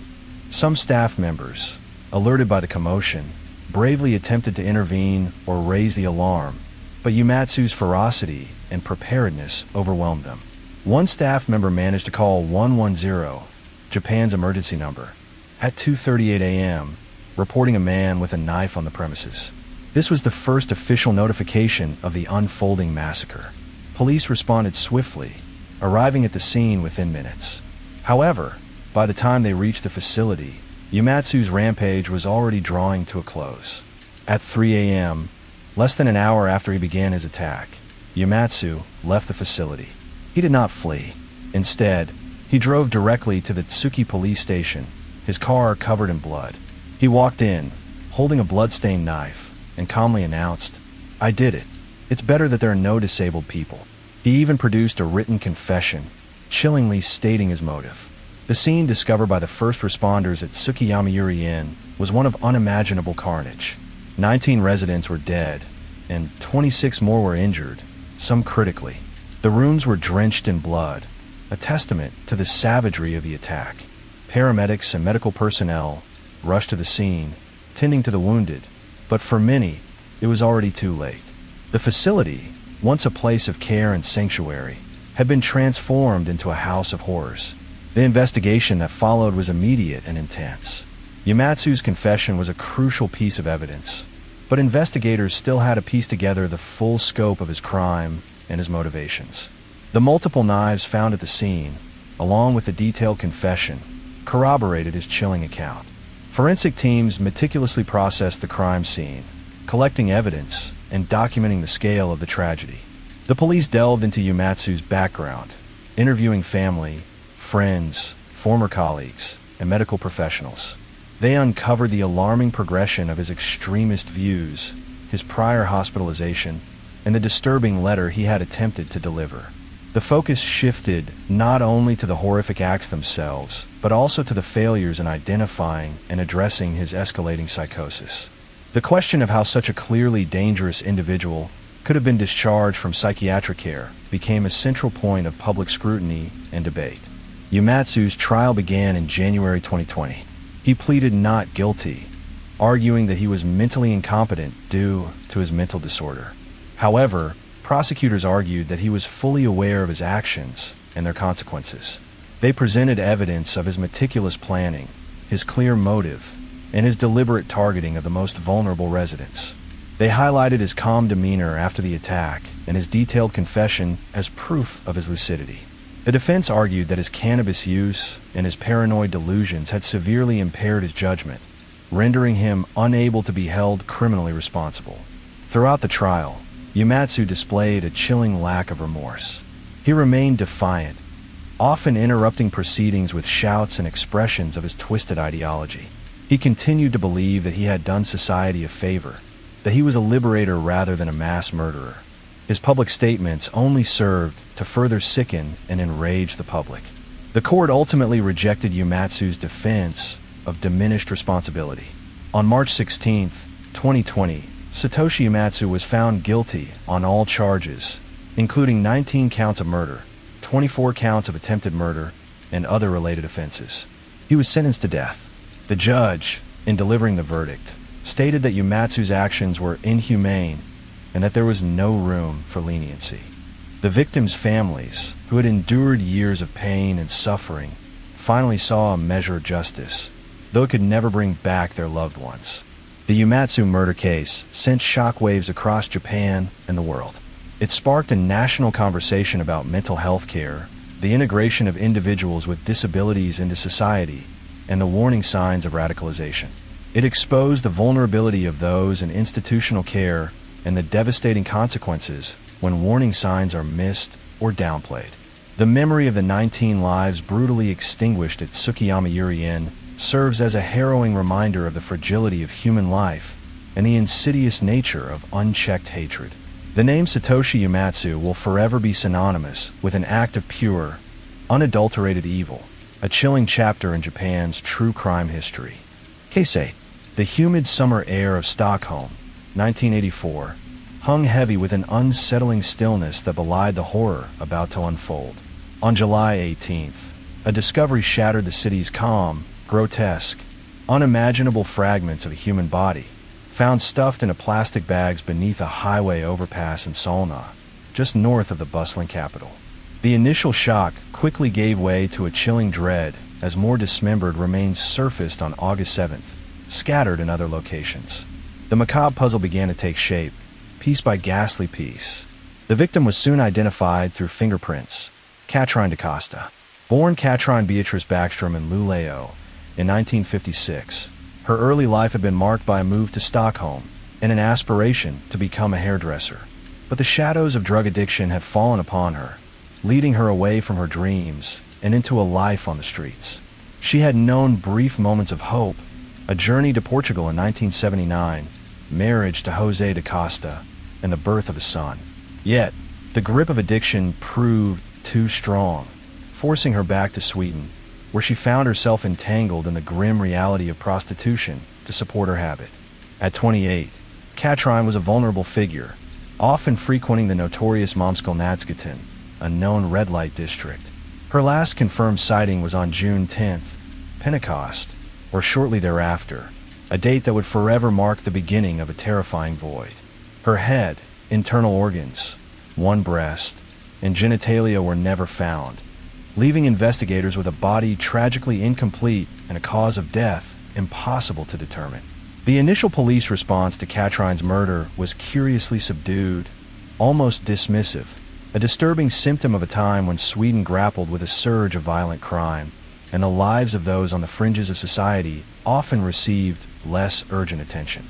But the sheer brutality of the dismemberment, the audacious scattering of her remains, began to prick at the public consciousness, slowly escalating the case into a macabre phenomenon that would grip the nation for decades.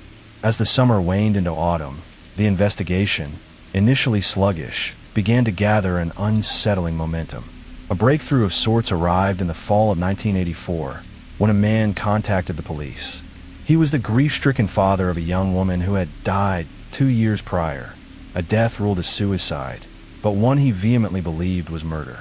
The perpetrator, he alleged, was his daughter's husband, a forensic pathologist named Teet Harm, age 30. And crucially, this man, Harm, reportedly frequented Momskolnadsgatan, the same grim streets Katrine had walked. The connection, though tenuous at first, was enough to ignite a spark of suspicion. Teet Harm, a figure who would become central to one of Sweden's most infamous legal dramas, was indeed a forensic pathologist at the esteemed Karolinska Institutet. He was, on the surface, a respected professional, a man of science and precision. Yet, beneath this veneer, a darker side began to emerge. When police showed his photograph to women working the Momskolnadsgatan circuit, an alarming number recognized him. Some even spoke of violent encounters, of a chilling undercurrent beneath his seemingly composed exterior. In December 1984, Harm was brought in for questioning. He vehemently denied any involvement in Katrine's murder, maintaining his innocence throughout 5 days of intense interrogation. Without sufficient evidence to hold him, he was released, but the damage was done. Information, whether leaked or strategically placed, found its way into the press, tainting Harm's reputation and fueling public suspicion. The media, hungry for details, latched onto the story, transforming it into a sensational spectacle. The investigation, however, was far from over. A critical development came with the emergence of a woman who suspected her own husband had been involved in Katrine's dismemberment. Even more horrifying, she alleged that their 2-year-old daughter had witnessed parts of the gruesome act. This chilling testimony, from a child too young to fully comprehend the horrors she might have seen, propelled the investigation forward with renewed, albeit controversial, vigor. The husband, a doctor named Thomas Quick, who would later become a notorious figure in Swedish criminal history for confessing to numerous murders, though later recanting many, was now under intense scrutiny. It was discovered that Quick and Harm were acquaintances, having worked together from 1980 to 1981. This connection, initially brought to light by Harm's ex-wife, solidified the police's focus on the two men. The testimony of the 2-year-old, relayed through her mother, became a cornerstone of the prosecution's case. It was a harrowing, ethically fraught situation, relying heavily on a child's fragmented memories and interpretations. The public, gripped by the unfolding drama, was largely swayed by the sensational reports, creating a narrative of guilt around the two doctors long before any verdict was reached. Then came the astonishing revelation from a photography shop. Years before, the owners and their employees recalled a man who had dropped off a roll of film for development. The images, to their horror, depicted a dismembered body. The man, who identified himself as a doctor and claimed he was assisting with a police investigation, had instructed them to keep it quiet. When presented with a police lineup, the shop owners identified Thomas Quick as that man. This piece of evidence, vivid and disturbing, seemed to cement the connection between the doctors and the gruesome dismemberment. Despite the mounting circumstantial evidence and the powerful, albeit problematic, child testimony, the case was far from straightforward. The absence of Catrine's head and vital organs meant that the actual cause of death could not be established. This crucial missing link would haunt the prosecution throughout the entire legal process. Without a definitive cause of death, proving murder became an almost insurmountable hurdle, especially given the strict legal principles surrounding conviction in Sweden. The trials that followed were protracted, tumultuous, and deeply polarizing. In 1987, both Tiet Harm and Thomas Quick were convicted of the murder and dismemberment of Catrine DaCosta. The media hailed it as a triumph of justice, a testament to the perseverance of the investigators and the courage of the witnesses. However, the convictions were soon appealed, and the legal battle continued to rage. The appeals brought to light significant weaknesses in the prosecution's case. The reliability of the child's testimony was severely questioned. The forensic evidence, while pointing to dismemberment, could not definitively prove homicide. The defense argued that without a cause of death, it was impossible to rule out a natural or accidental death followed by dismemberment. The possibility, however remote, that Catrine might have died from an overdose or another non-homicidal cause, and her body then disposed of in such a horrific manner, cast a long shadow of doubt. In a stunning reversal, both Tiet Harm and Thomas Quick were ultimately acquitted of murder in a retrial. The court found that while they had likely been involved in the dismemberment of Catrine DaCosta's body, the prosecution had failed to conclusively prove that she had been murdered. The inability to establish a cause of death, a direct consequence of the missing body parts, proved to be the Achilles heel of the entire case. The verdict sent shockwaves through Sweden. How could such a brutal act go unpunished? How could two men, seemingly implicated in such a heinous crime, walk free? The Catrine DaCosta case became a symbol of the limitations of the justice system, a chilling reminder that even in the face of overwhelming circumstantial evidence and public outrage, the burden of proof is paramount. The story of Catrine DaCosta did not end with the acquittals. It continued to simmer, a cold case that refused to be forgotten. New revelations and theories emerged over the years. Another potential suspect, a Polish-born butcher and former policeman named Stanislaw Ganerka, who had a history of dismembering his victims and whose head, like Catrine's, was never found, was interrogated twice in relation to the case. He was known to frequent Momskolnadskaden and was even identified by other prostitutes, but he died in 1987 before his involvement could be fully explored. The case also sparked a national debate about victimology, particularly how society viewed and treated victims of crime, especially those from marginalized backgrounds. Today, the murder of Catrine DaCosta remains officially unsolved. Her head and vital organs were never recovered, leaving the mystery of her final moments tragically incomplete. The plastic bags and the bath towel found with her remains, preserved in a freezer at the Forensic Medicine Agency in Stockholm, still hold tantalizing clues, fingerprints that, with advancing DNA technology, might one day unlock the truth.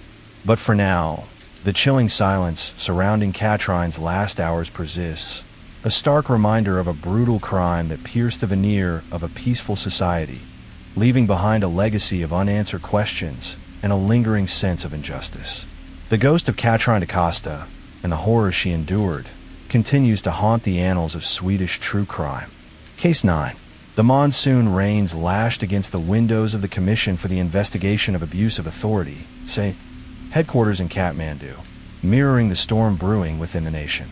Whispers had long circulated, growing into a roar, about the Tax Settlement Commission, TSC, a body ostensibly created to resolve long-standing tax disputes and bring dormant revenue into the state coffers. But instead of a lifeline, it had become a siphon, draining billions from a nation already struggling for every rupee. At the heart of this unfolding tragedy were three men, entrusted with an immense responsibility, who instead chose to orchestrate a grand betrayal. Lumbadwaj Mahit, a seasoned chartered accountant, was the chairman of the TSC. His reputation, once built on meticulous financial acumen, was about to crumble under the weight of this scandal. Beside him sat Umesh Prasad Dakal, another chartered accountant, a member whose sharp intellect will be perverted to serve illicit gains. And finally, Chudamani Sharma, the Director General of the Inland Revenue Department, IRD, at the time, who served as the member's secretary. Sharma, a powerful figure in the tax administration, was seen by many as the linchpin, the man with the ultimate authority and the most to gain. The victims of this crime were not individuals, but the 30 million people of Nepal. Every wave tax, every illicit discount, every billion lost was a hospital unfunded, a school unbuilt, a road unrepaired. It was a direct assault on the nation's development, a betrayal of its collective trust, and a stark reminder of the corrosive power of corruption. The year was 2015. Nepal, still reeling from the devastating earthquake, was in a precarious state, grappling with reconstruction and economic instability. It was against this backdrop that the government, with what seemed like good intentions, formed the Tax Settlement Commission. Its mandate was clear: to collect long overdue taxes, especially from companies with complex or disputed liabilities, and to offer reasonable settlements that would benefit the state. For years, the government had struggled to recover taxes from a multitude of businesses, some of which had been involved in disputes stretching back decades. The TSC was presented as a pragmatic solution, a final effort to regularize the tax system and boost national revenue. However, almost from its inception, cracks began to show in this seemingly noble endeavor. The TSC, under the leadership of Mahit, Dakal, and Sharma, began operating with an alarming lack of transparency. The usual bureaucratic hurdles and scrutiny seemed to vanish. Decisions were made swiftly, often without clear justification or adherence to established tax laws. Applications for tax settlements, often from large corporations and influential business houses, were processed with undue haste. The first whispers of irregularities began to surface in the financial circles. Accountants and tax professionals started noticing unusually large tax waivers being granted to companies that, by all accounts, appeared capable of paying their full dues. Some even questioned the very basis of the settlements, noting how they drastically reduced tax liabilities that had been accumulated over years. The timeline of the betrayal unfolded insidiously. The TSC was constituted in February 2015.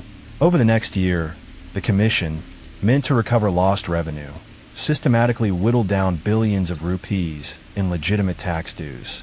It was a brazen act, executed under the guise of settlement. Companies that owed astronomical sums were suddenly getting incredible discounts, sometimes settling for mere fractions of their original liabilities. Some admitted tax amounts were even returned to taxpayers, a move that defied logic and law. The Office of the Auditor General, the nation's financial watchdog, was the first to raise a red flag publicly. In April 2016, its report dropped like a bombshell, questioning tax exemptions amounting to over 21 billion rupees granted by the TSC. The report highlighted glaring discrepancies, revealing how the Commission had overstepped its jurisdiction and, in many cases, shown blatant favoritism. It detailed how solvent companies, including major liquor distilleries, had received massive tax relief despite their clear capacity to pay. Triveni Distillery, for instance, which owed over 3 billion rupees, reportedly settled for a paltry sum. This damning report galvanized the anti-graft body, the CIA. The investigation began cautiously, then with increasing intensity. The CJA, under immense public pressure, started digging into the more than 1,000 files processed by the TSC. Their initial focus was on a sample of 45 companies, chosen for the significant amounts of tax waived. What they uncovered was a systematic network of illicit dealings and abuse of power.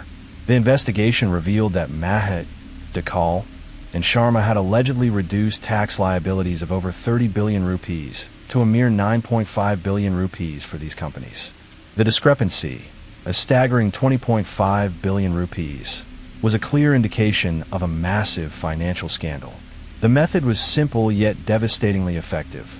The TSC would accept applications, often beyond the legal deadline, and then grant exorbitant discounts, claiming it was for settlement.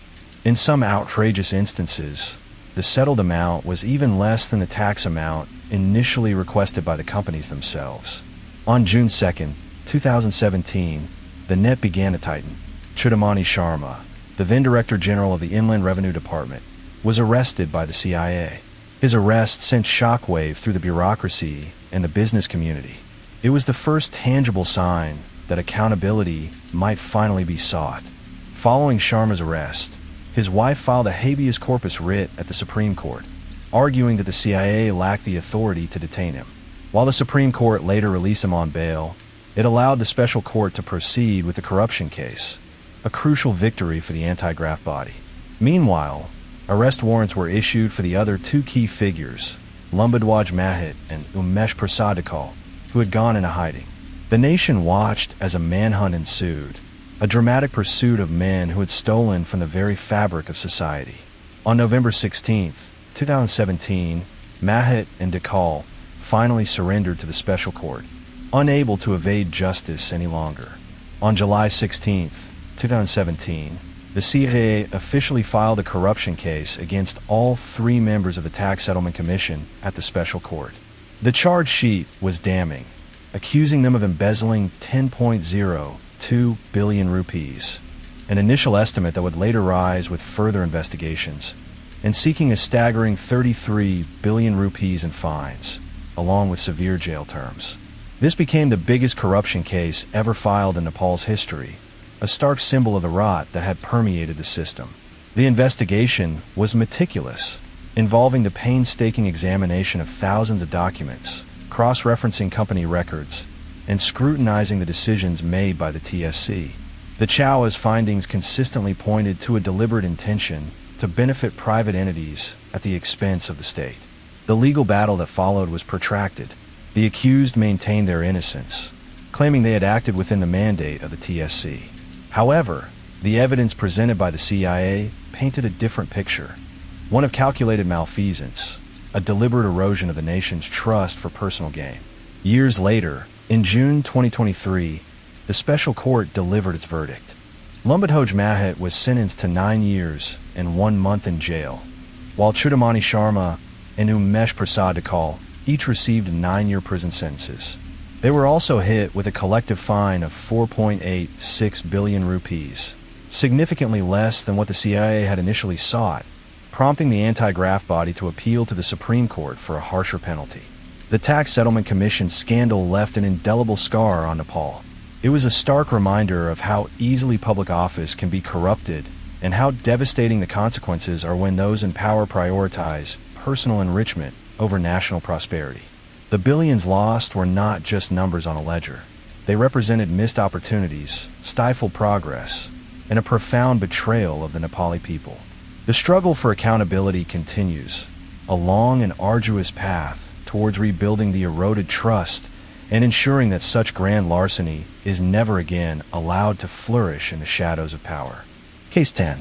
On a cold November afternoon in 1970, a university professor and his 2 young daughters were hiking in the rugged, mystical terrain of Istalen, or Ice Valley, near Bergen, Norway.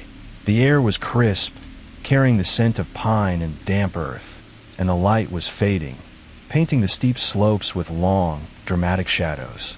As they navigated the rocky paths, their casual outing took a sinister turn. Tucked away amongst the boulders and dense brush, an unsettling discovery lay in wait.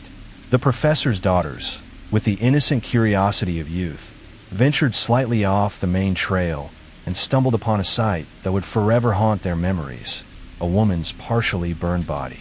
The scene was chilling, a tableau of a sudden, violent end. The woman lay on her back, her face unrecognizable from severe burns.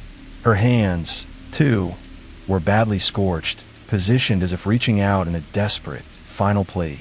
Around her, a faint scent of petrol lingered in the crisp air. What remained of her clothing was a black and yellow patterned sweater, a blue jacket, and a pair of blue trousers, all heavily burned. Scattered near the body were a few seemingly innocuous items. A half-empty bottle of a local liqueur, a plastic bottle, 2 plastic suitcases, and a silver spoon. Yet, the police, arriving quickly at the desolate scene, soon realized these were no ordinary belongings. All identifying labels had been meticulously removed from her clothing and the bottles. The suitcases, though seemingly ordinary, contained an array of perplexing objects. More clothing, all labels excised, 2 passports, one of which was severely burned and unreadable, Norwegian and foreign currency, a watch, a tube of toothpaste, a toothbrush, and a selection of rings and earrings. It was clear from the outset that this was no accident, no tragic misstep in the wilderness. This was a deliberate act, and the meticulous removal of all identifying information pointed to a calculated attempt to erase the victim's identity. Thus began the perplexing and enduring mystery of the Istil woman. The initial autopsy revealed the woman had died from a combination of burns and carbon monoxide poisoning, but also contained an unsettling detail. A large dose of phenymal, a sleeping medication, was found in her stomach. This, combined with traces of unburned petrol found on her body, suggested she had been drugged before being set ablaze. Her neck also showed signs of a strong blow, adding another layer of complexity to her demise. The theory began to solidify. She had likely been incapacitated, driven to this secluded spot, and then set on fire. The sheer brutality and calculated nature of the act sent a ripple of unease through the quiet, normally peaceful community of Bergen.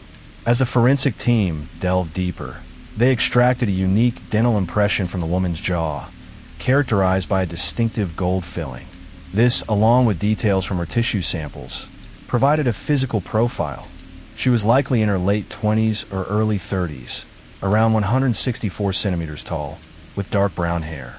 She had a strong, athletic build, and her teeth, despite the burns, showed extensive and high-quality dental work, indicating a likely European origin.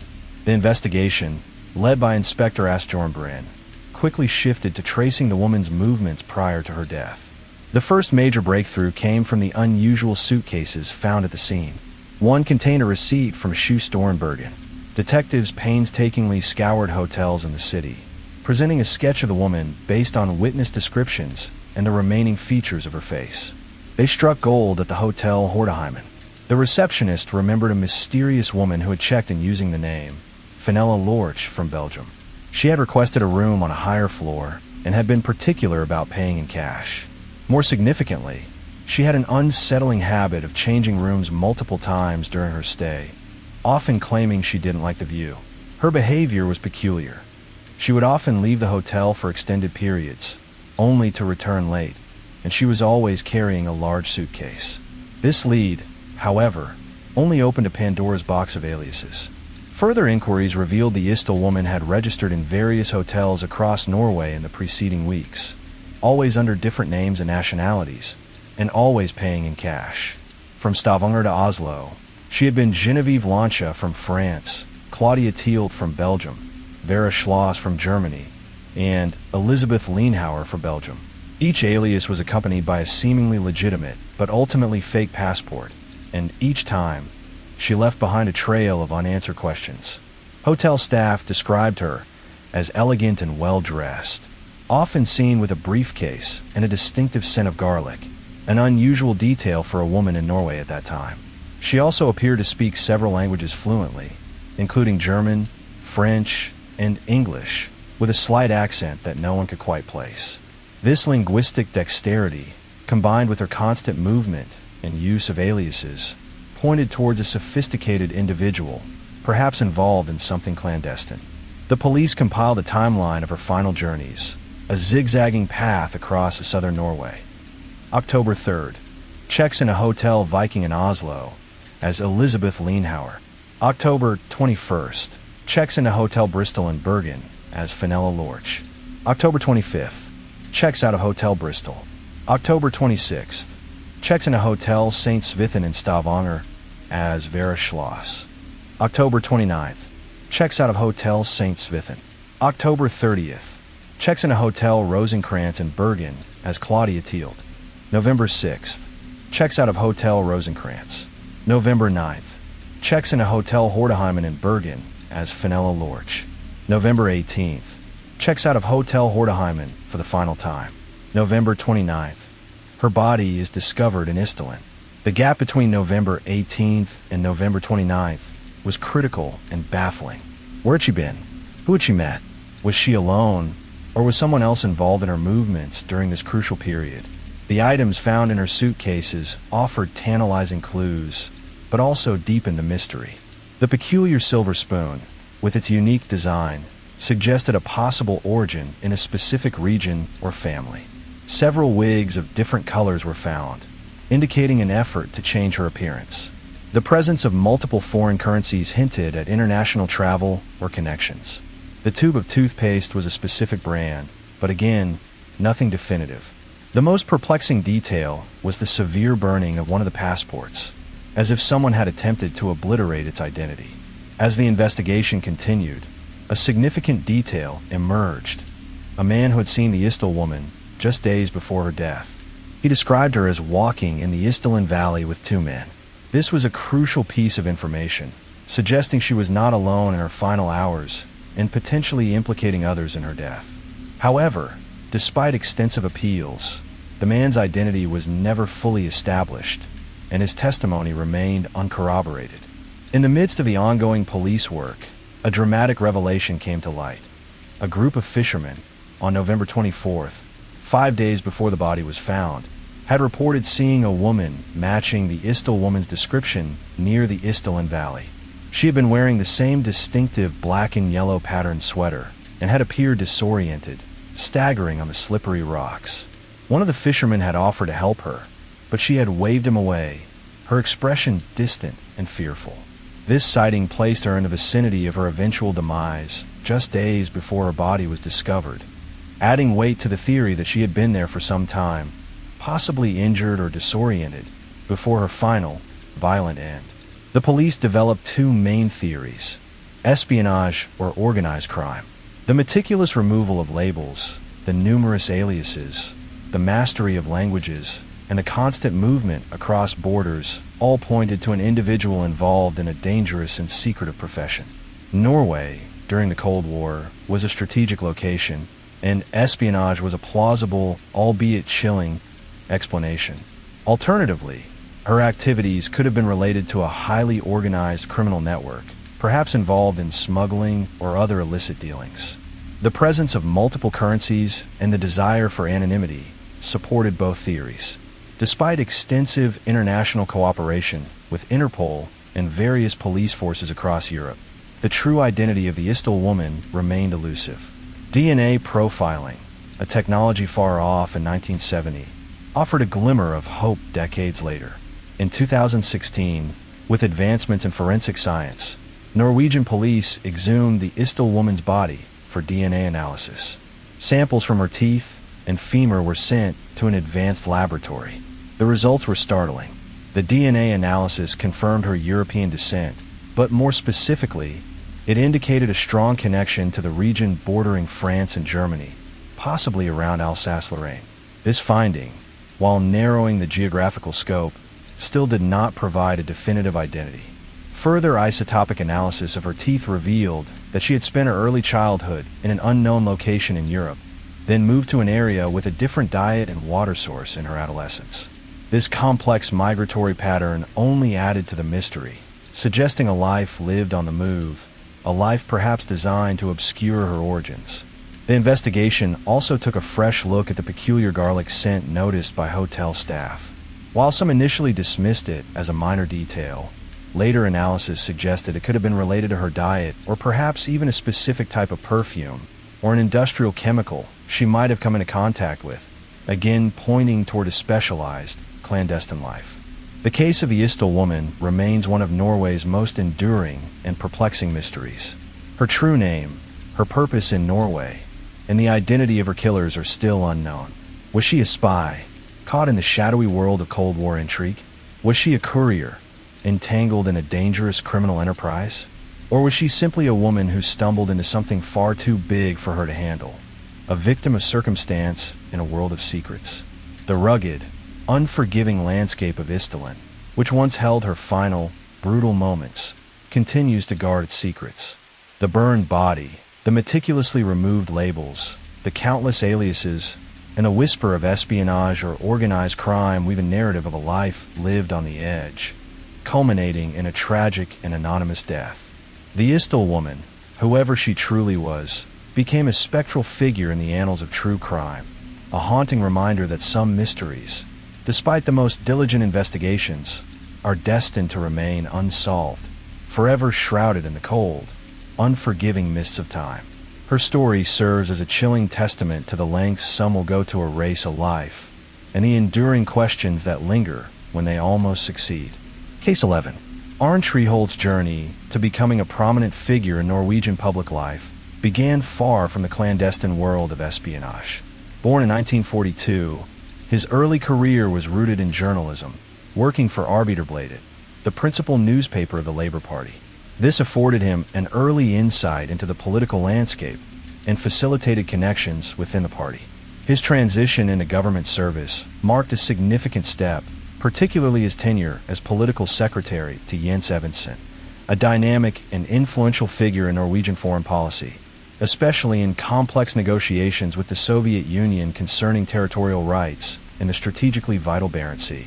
This position granted Treholt access to highly sensitive information regarding Norway's stance, negotiating strategies, and assessments of Soviet intentions.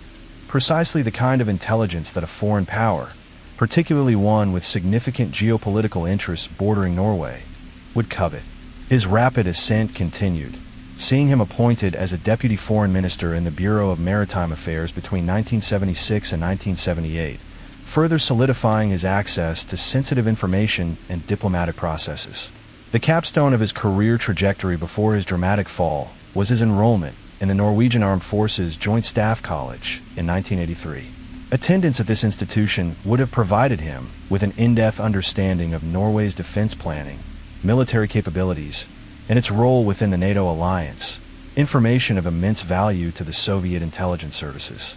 While Treholt was building his public profile and ascending the career ladder, a shadow was beginning to fall upon him.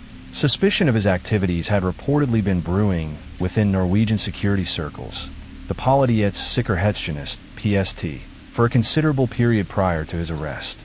The exact catalyst for these initial suspicions remains a subject of some speculation, but it is widely believed that information provided by Allied intelligence services played a role. This led to the initiation of a discreet and remarkably patient surveillance operation, allegedly codenamed Operation Istil. This was not a short-term monitoring effort, but a protracted campaign designed to observe Treholt's activities over years, aiming to gather irrefutable evidence of his alleged clandestine dealings. The surveillance operation was sophisticated and intrusive for its time, reportedly involving a collaboration between Norwegian authorities and the U.S. Federal Bureau of Investigation, FBI, particularly during Treholt's posting in New York as part of the Norwegian delegation to the United Nations from 1979 to 1982. Methods employed included physical surveillance, with agents tracking his movements and documenting his meetings. More controversially, technical surveillance was extensively utilized. This reportedly involved the covert installation of listening devices and miniature cameras within Treholt's private residence in Oslo. The aim was to capture conversations and activities that would reveal the true nature of his interactions with foreign contacts. The reported involvement of an FBI undercover agent in New York, who allegedly befriended Treholt's wife as part of the surveillance effort, highlights the depth and international scope of the operation. Over the years, the surveillance, according to the prosecution's later narrative, documented a pattern of secret meetings between Treholt and individuals identified as officers of the Soviet KGB. Prominent among these alleged handlers were Gennady Titov, who served as a first secretary at the Soviet embassy in Oslo, and Vladimir Zhishin, based at the Soviet mission to the UN in New York. These were not formal diplomatic exchanges, but clandestine encounters arranged with discretion, often in seemingly innocuous locations. The prosecution would later contend that during these meetings, Treholt passed classified documents and sensitive information concerning Norwegian foreign policy, defense matters, and NATO strategies to his Soviet contacts. The scale of the alleged document transfer was significant, with thousands of pages of classified material believed to have been compromised over time. adding a crucial financial dimension to the case were the findings from police searches of Treholt's apartment in Oslo. During searches conducted in May 1982 and August 1983, predating his arrest, authorities reportedly discovered substantial amounts of U.S. currency, $10,000 and $30,000 respectively, concealed within a suitcase. The prosecution interpreted these findings as payments received from his foreign handlers for his espionage services. Treholt, however, would later offer alternative explanations for the origin of these funds, setting the stage for a significant point of contention during his trial. Beyond his alleged work for the Soviet Union, the accusations against Treholt also included providing intelligence to Iraq. This less emphasized but still serious charge suggested a willingness to engage in espionage for multiple state actors, potentially driven by financial motives or a complex mix of factors. The years of patient surveillance culminated in a decisive action on January 20th, 1984. Norwegian authorities, having gathered what they believed to be sufficient evidence, chose to apprehend Treholt as he was about to board a flight from Oslo's Fornebu airport to Vienna, a city known during the Cold War as a hotbed of espionage and a frequent meeting point for intelligence operatives. The timing was strategic, designed to catch him potentially in possession of classified material intended for delivery to his contacts. The arrest was carried out by PST officers, including the head of counterintelligence, Ornulf Toft.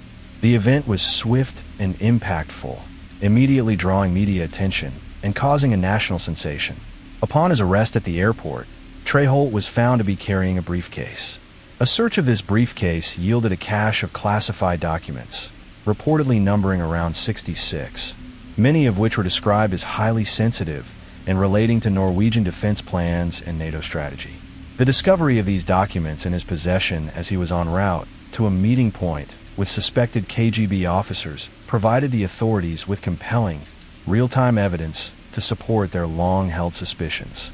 Following the airport arrest, further searches were conducted at Treholt's apartment, where the previously discovered amounts of U.S. dollars were found again, reinforcing the prosecution's narrative that financial gain was a primary motive for his alleged activities. Treholt was taken into custody, and the formal investigation and interrogation process began. The investigation that followed Treholt's arrest was meticulous and far-reaching.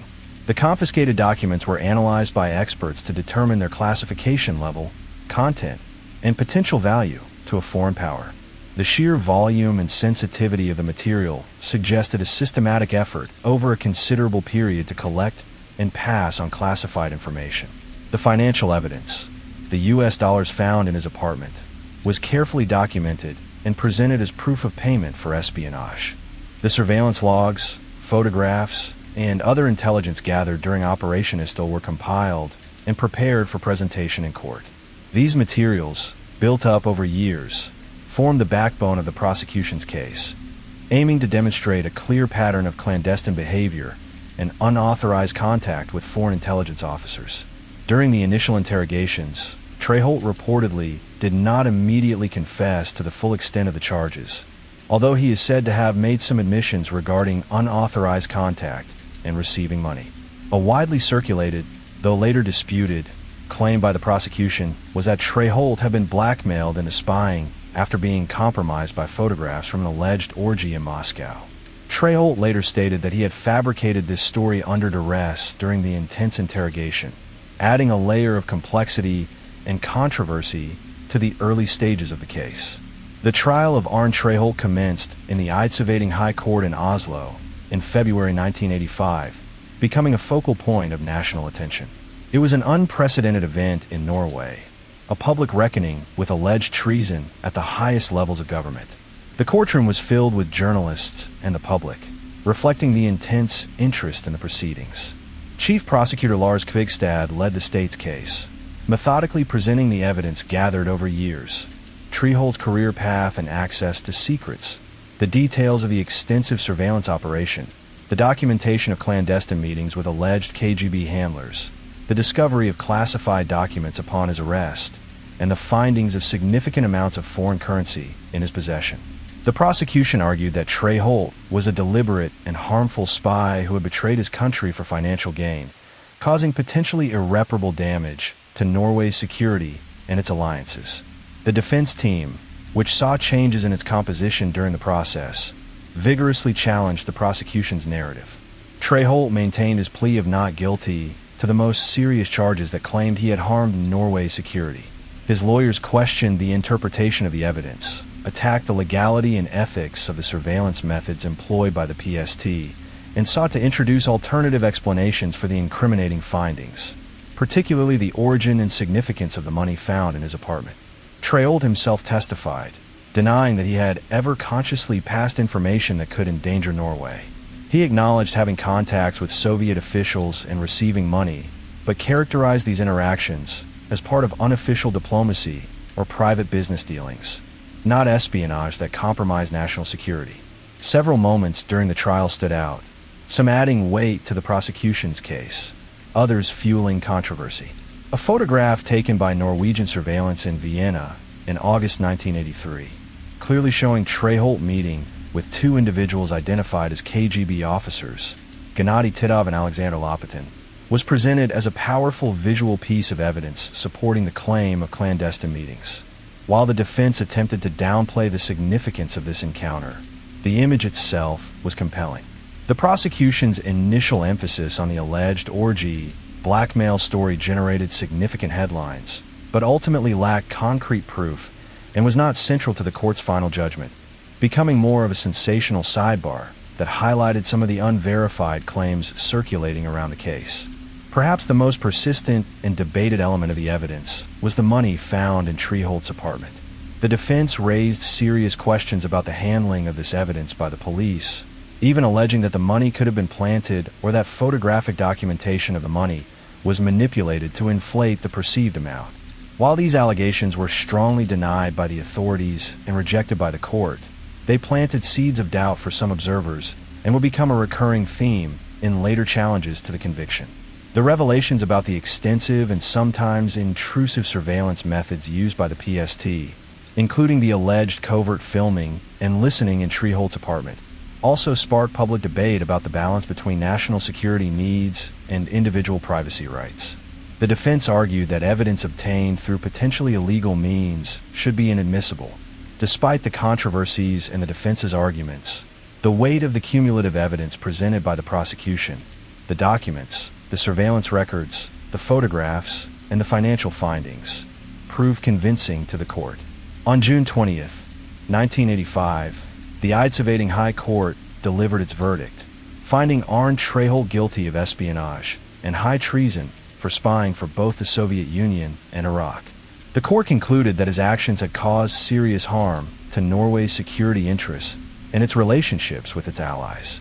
Arne Treholt was sentenced to the maximum penalty allowed under Norwegian law for high treason committed in peacetime, 20 years in prison. He was also ordered to forfeit 1.1 million Norwegian kroner, which the court deemed to be the financial proceeds of his espionage.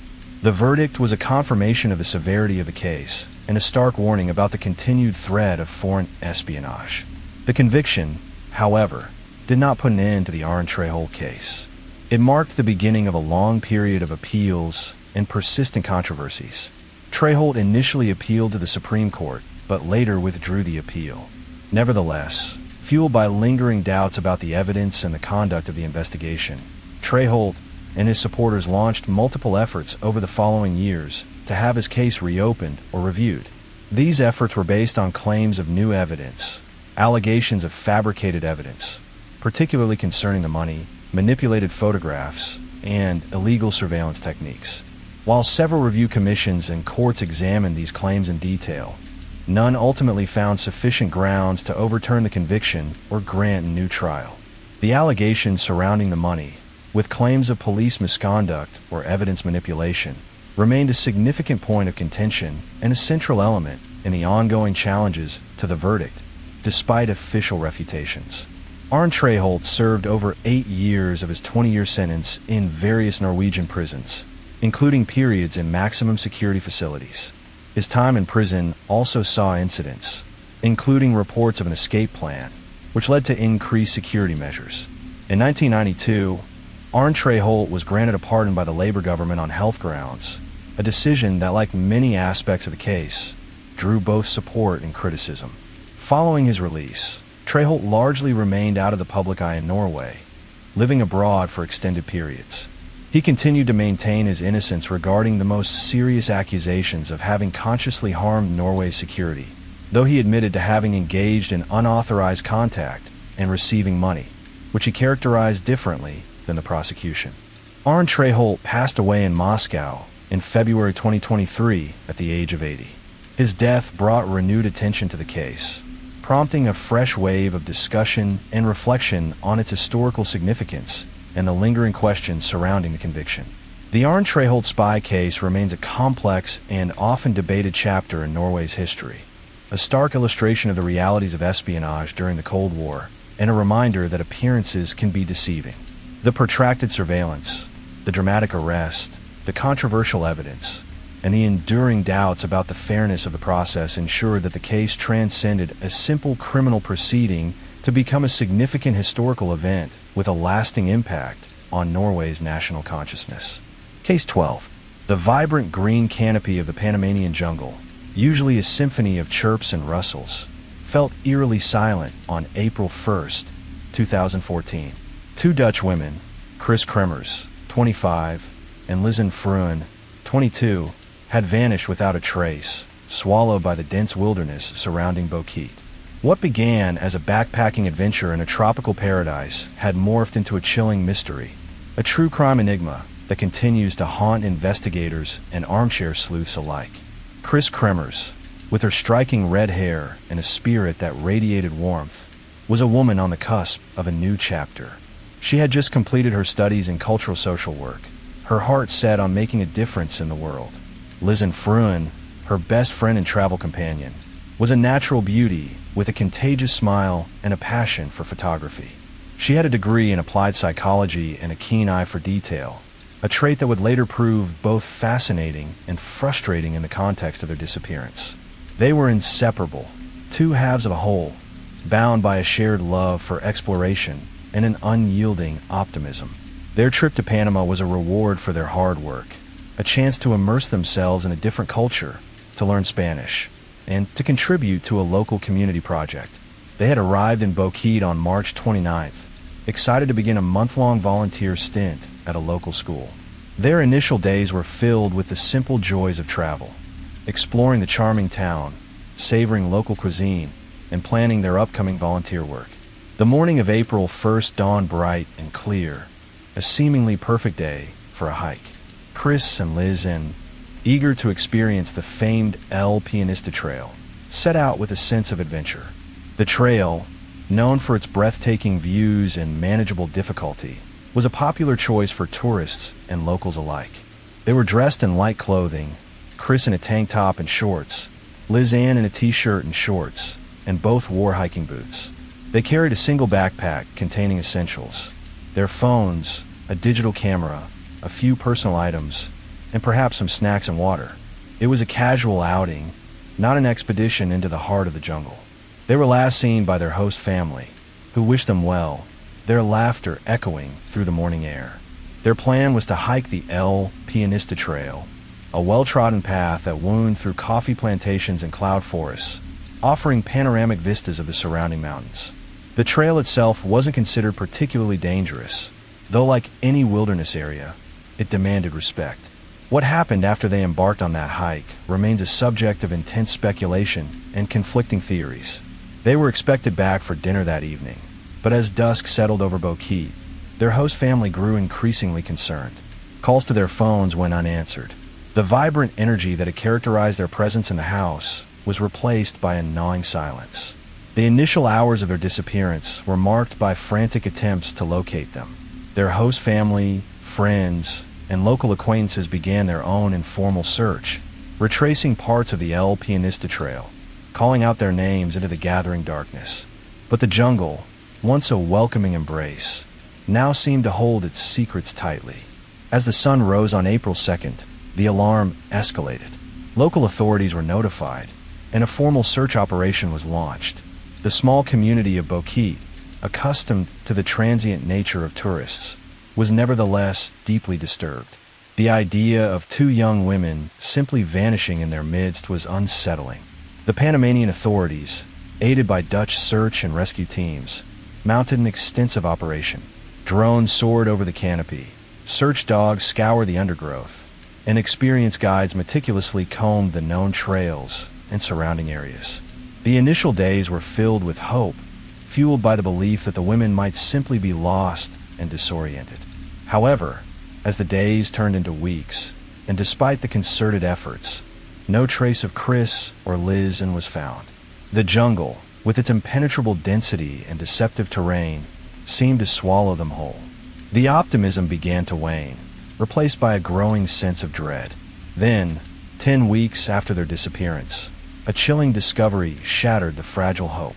A local woman, walking along a riverbank near Alto Romero, a remote indigenous village several miles from the El Pianista Trail, stumbled upon a blue backpack. It was Liz and Franz. The discovery sent a jolt through the investigation.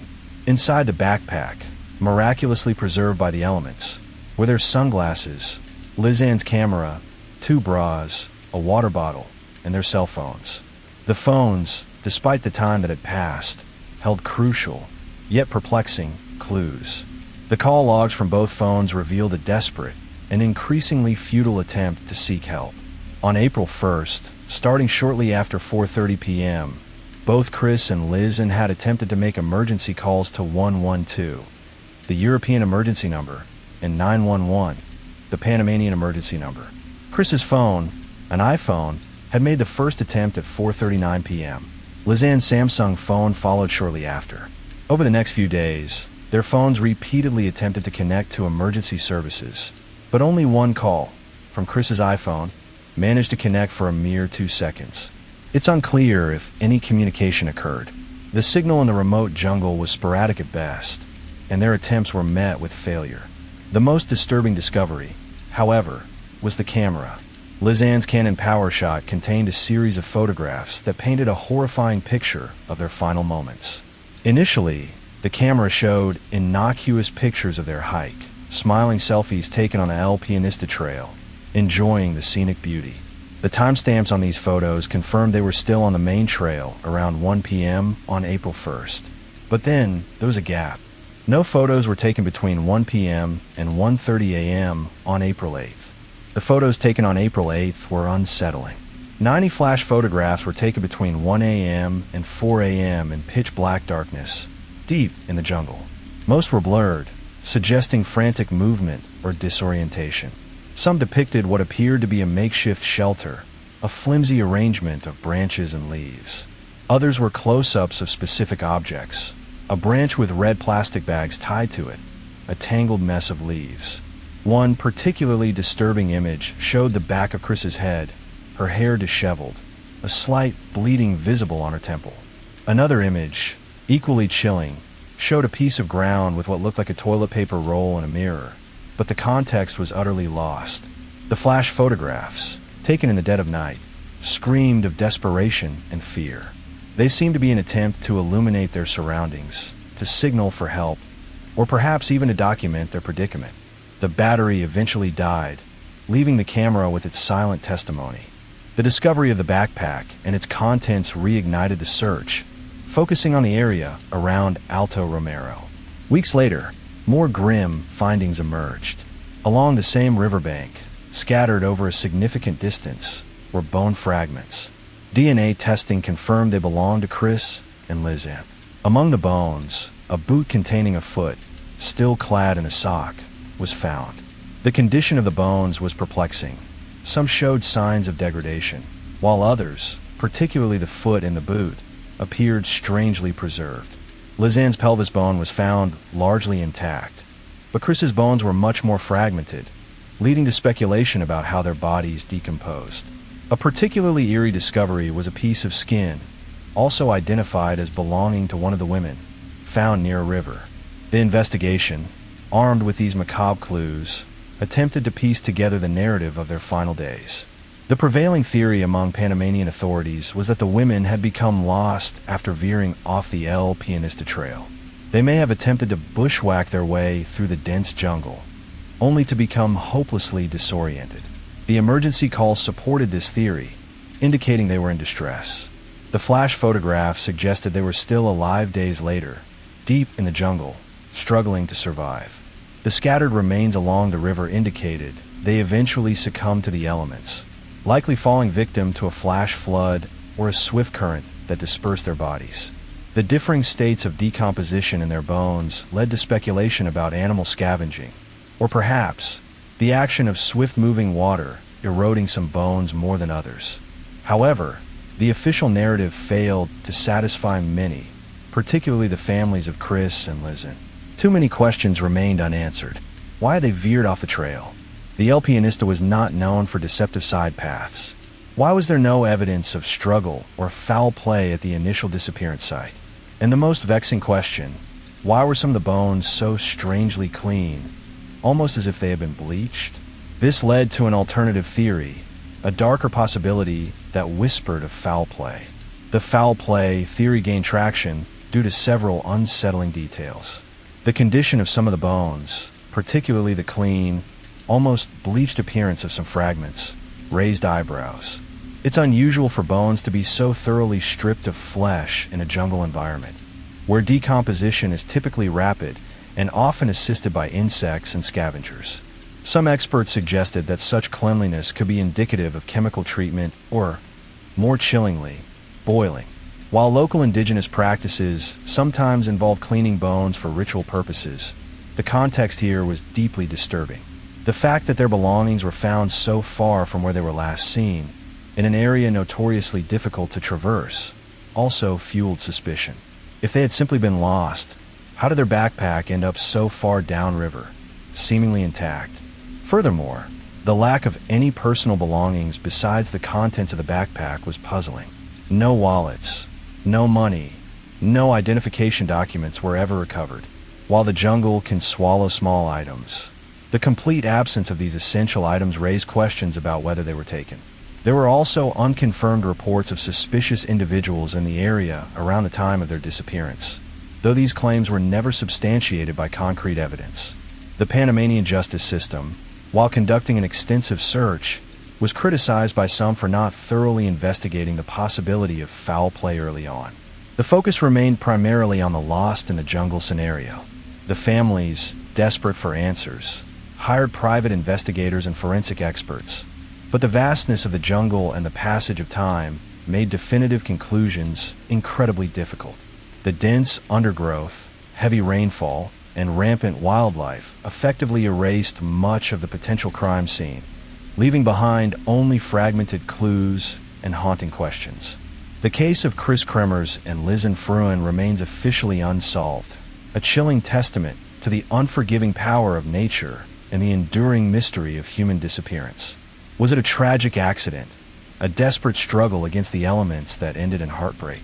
Or did they encounter something far more sinister in the verdant depths of the Panamanian jungle, a darker force that snatched them from the world and left behind only a trail of unanswered questions and a profound sense of loss? The truth, it seems, is still buried somewhere in the humid, tangled heart of the Panamanian wilderness, a silent, watchful witness to their final, terrifying moments. Case 13. Bocas del Toro, Panama. The name itself conjured images of sun-drenched beaches, turquoise waters, and a relaxed, island rhythm.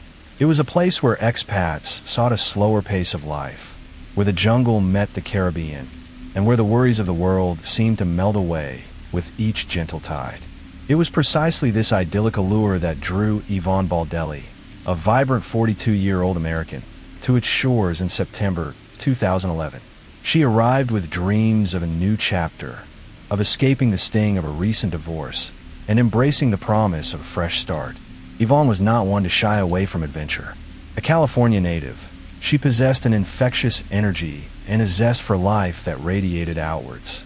She was smart, articulate, and fiercely independent, with a passion for animals and a deep love for her family. She had a strong bond with her sister, Michelle, who would later become a tireless advocate for justice.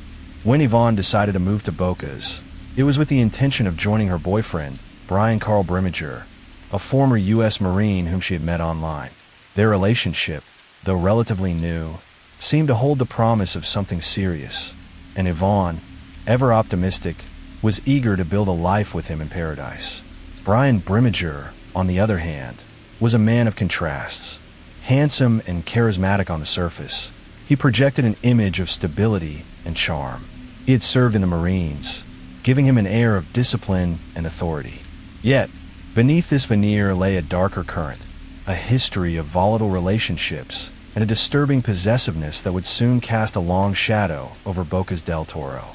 He was known to have a temper, and his past relationships were fraught with accusations of control and manipulation. Yvonne and Brian settled into a modest, two-story house on Isla Carnero, a small island just a short boat ride from Bocas town on Isla Colón. For a time, it seemed as if Yvonne's dream was coming true. She was exploring her new surroundings, enjoying the simple pleasures of island life, and building a routine. She was in regular contact with her family, especially Michelle, sharing anecdotes about her new life and expressing her happiness. But as the weeks turned into a month, the idyllic facade began to crack. The calls to Michelle became less frequent, and when they did come, a subtle shift in Yvonne's tone became apparent. There were hints of arguments, of Brian's controlling nature, and a growing unease in Yvonne's voice. She confided in Michelle about Brian's jealousy and his increasingly possessive behavior, concerns that gnawed at Michelle's mind, thousands of miles away. The last time Michelle spoke to Yvonne was on November 26, 2011. The conversation was brief, strained, and punctuated by the sound of Brian's voice in the background. Yvonne sounded distressed, and Michelle's maternal instinct screamed that something was terribly wrong. Then silence. A deafening, terrifying silence that stretched for days, then weeks. Michelle's attempts to reach Yvonne by phone, email, and social media went unanswered. Brian, when he finally responded to Michelle's frantic inquiries, offered a series of increasingly elaborate and contradictory explanations for Yvonne's disappearance. He claimed she had left with another man, that she had gone to Costa Rica with a Colombian drug dealer, that she had gone to work at a local casino. Each story was more unbelievable than the last, a desperate tapestry of lies woven to obscure a terrible truth. As the weeks dragged on, Michelle's anxiety escalated into full-blown terror. She knew, with a mother's certainty, that Yvonne would never simply disappear without a word. Yvonne adored her family and was meticulous about staying in touch. Something was terribly wrong. Michelle immediately contacted the U.S. State Department and the FBI, initiating what would become a complex and frustrating international investigation. The investigation officially began in December 2011, though early efforts were hampered by the remoteness of Bocas del Toro and the initial lack of clear evidence. Panamanian authorities, working in conjunction with the FBI, began to question Brian Brimmager. His story continued to shift, and his demeanor grew increasingly evasive. He eventually returned to the United States in December 2011, claiming he had to attend to personal matters. This abrupt departure only heightened suspicions. The FBI, now fully engaged, began to piece together Brian's movements and digital footprint. They discovered a disturbing pattern of deception. Brian had been using Yvonne's cell phone and email account after her last known contact with her family, sending messages to her friends and family purporting to be from Yvonne. These messages were designed to create the illusion that she was still alive and well, but they were riddled with grammatical errors and uncharacteristic phrasing that immediately raised red flags for those who knew Yvonne well. One message, sent from Yvonne's account to her family, claimed she was traveling extensively and would be out of touch. The blatant lies further cemented Michelle's conviction that Brian was involved. Investigators also uncovered financial transactions from Yvonne's bank account occurring after her disappearance, consistent with Brian withdrawing money. This provided a strong motive and further circumstantial evidence linking Brian to foul play. The digital evidence became a crucial component of the case, painting a chilling picture of Brian's calculated efforts to cover up his crime. As the investigation progressed, the focus intensified on the house Yvonne and Brian had shared on Isla Carnero. In February 2012, Panamanian authorities, assisted by forensic experts from the FBI, conducted a thorough search of the property. The scene inside was grim. Despite attempts to clean it, forensic evidence suggested a violent struggle. Bloodstains, though faint, were found in various locations, consistent with a struggle and subsequent attempts to clean the scene. The house, once a symbol of Yvonne's hopes, was now a silent testament to a horrific act. The breakthrough came in August 2012, nearly a year after Yvonne's disappearance. A Panamanian fisherman, casting his nets in a remote area near Isla Carnero, made a gruesome discovery. Partially submerged in a shallow grave, covered by dense jungle foliage, were human remains. The remote location, known locally as a dumping ground for refuse, tragically concealed what had once been a vibrant life. The remains were sent for forensic analysis, and, through dental records, they were positively identified as those of Yvonne Baldelli. The examination revealed the horrific truth. Yvonne had been dismembered. The details were too gruesome to contemplate, a testament to the savagery of her final moments and the chilling depravity of her killer. The discovery of Yvonne's remains transformed the investigation from a missing persons case into a murder inquiry. The evidence against Brian Brimmager, already substantial, became overwhelming. The timeline of events, the contradictory statements, the digital manipulation, the forensic findings at the house, and now the discovery of her dismembered body, all pointed unequivocally to him. In June 2013, Brian Carl Brimmager was indicted in the United States on charges related to Yvonne Baldelli's murder. The U.S. government, using its jurisdiction over crimes committed by U.S. citizens abroad, pursued the case vigorously. The indictment detailed a meticulously planned cover-up, where Brimmager had gone to great lengths to conceal his crime. It alleged that on November 26, 2011, the day Yvonne was last heard from, Brimmager had killed her at their residence on Isla Carnero. Following her murder, he dismembered her body, placing her remains in a military-style duffel bag. He then transported the bag to a remote, wooded area on Isla Carnero and disposed of it. The indictment further outlined his elaborate attempts to deceive Yvonne's family and friends, using her cell phone and email to send fabricated messages and withdrawing money from her bank account. Brian Brimmager was apprehended in California. Facing the weight of irrefutable evidence and the prospect of a lengthy trial that would expose every grim detail of his actions, Brian Brimmager eventually entered a guilty plea. In June 2014, he pleaded guilty to obstruction of justice, admitting that he had dismembered Yvonne's body and thrown it into the jungle, and that he had attempted to conceal the crime. He did not explicitly admit to the murder itself, but his plea to obstruction of justice in the context of her dismembered body undeniably implicated him in her death. This plea, though not a direct murder conviction, provided a measure of justice for Yvonne's family. In September 2014, Brian Carl Brimmager was sentenced to 26 years in prison. During the sentencing hearing, Yvonne's family delivered powerful victim impact statements, detailing the agonizing pain and devastation his actions had inflicted upon them. Michelle Baldelli, Yvonne's sister, spoke eloquently of her sister's vibrant spirit and the profound void left by her senseless death. She recounted the agonizing uncertainty, the relentless search, and the crushing blow of learning the horrific truth about Yvonne's fate. The sentencing brought a degree of closure, but the scars of Yvonne's murder would forever remain. The case of Yvonne Baldelli serves as a stark reminder that even in paradise, darkness can lurk beneath the surface.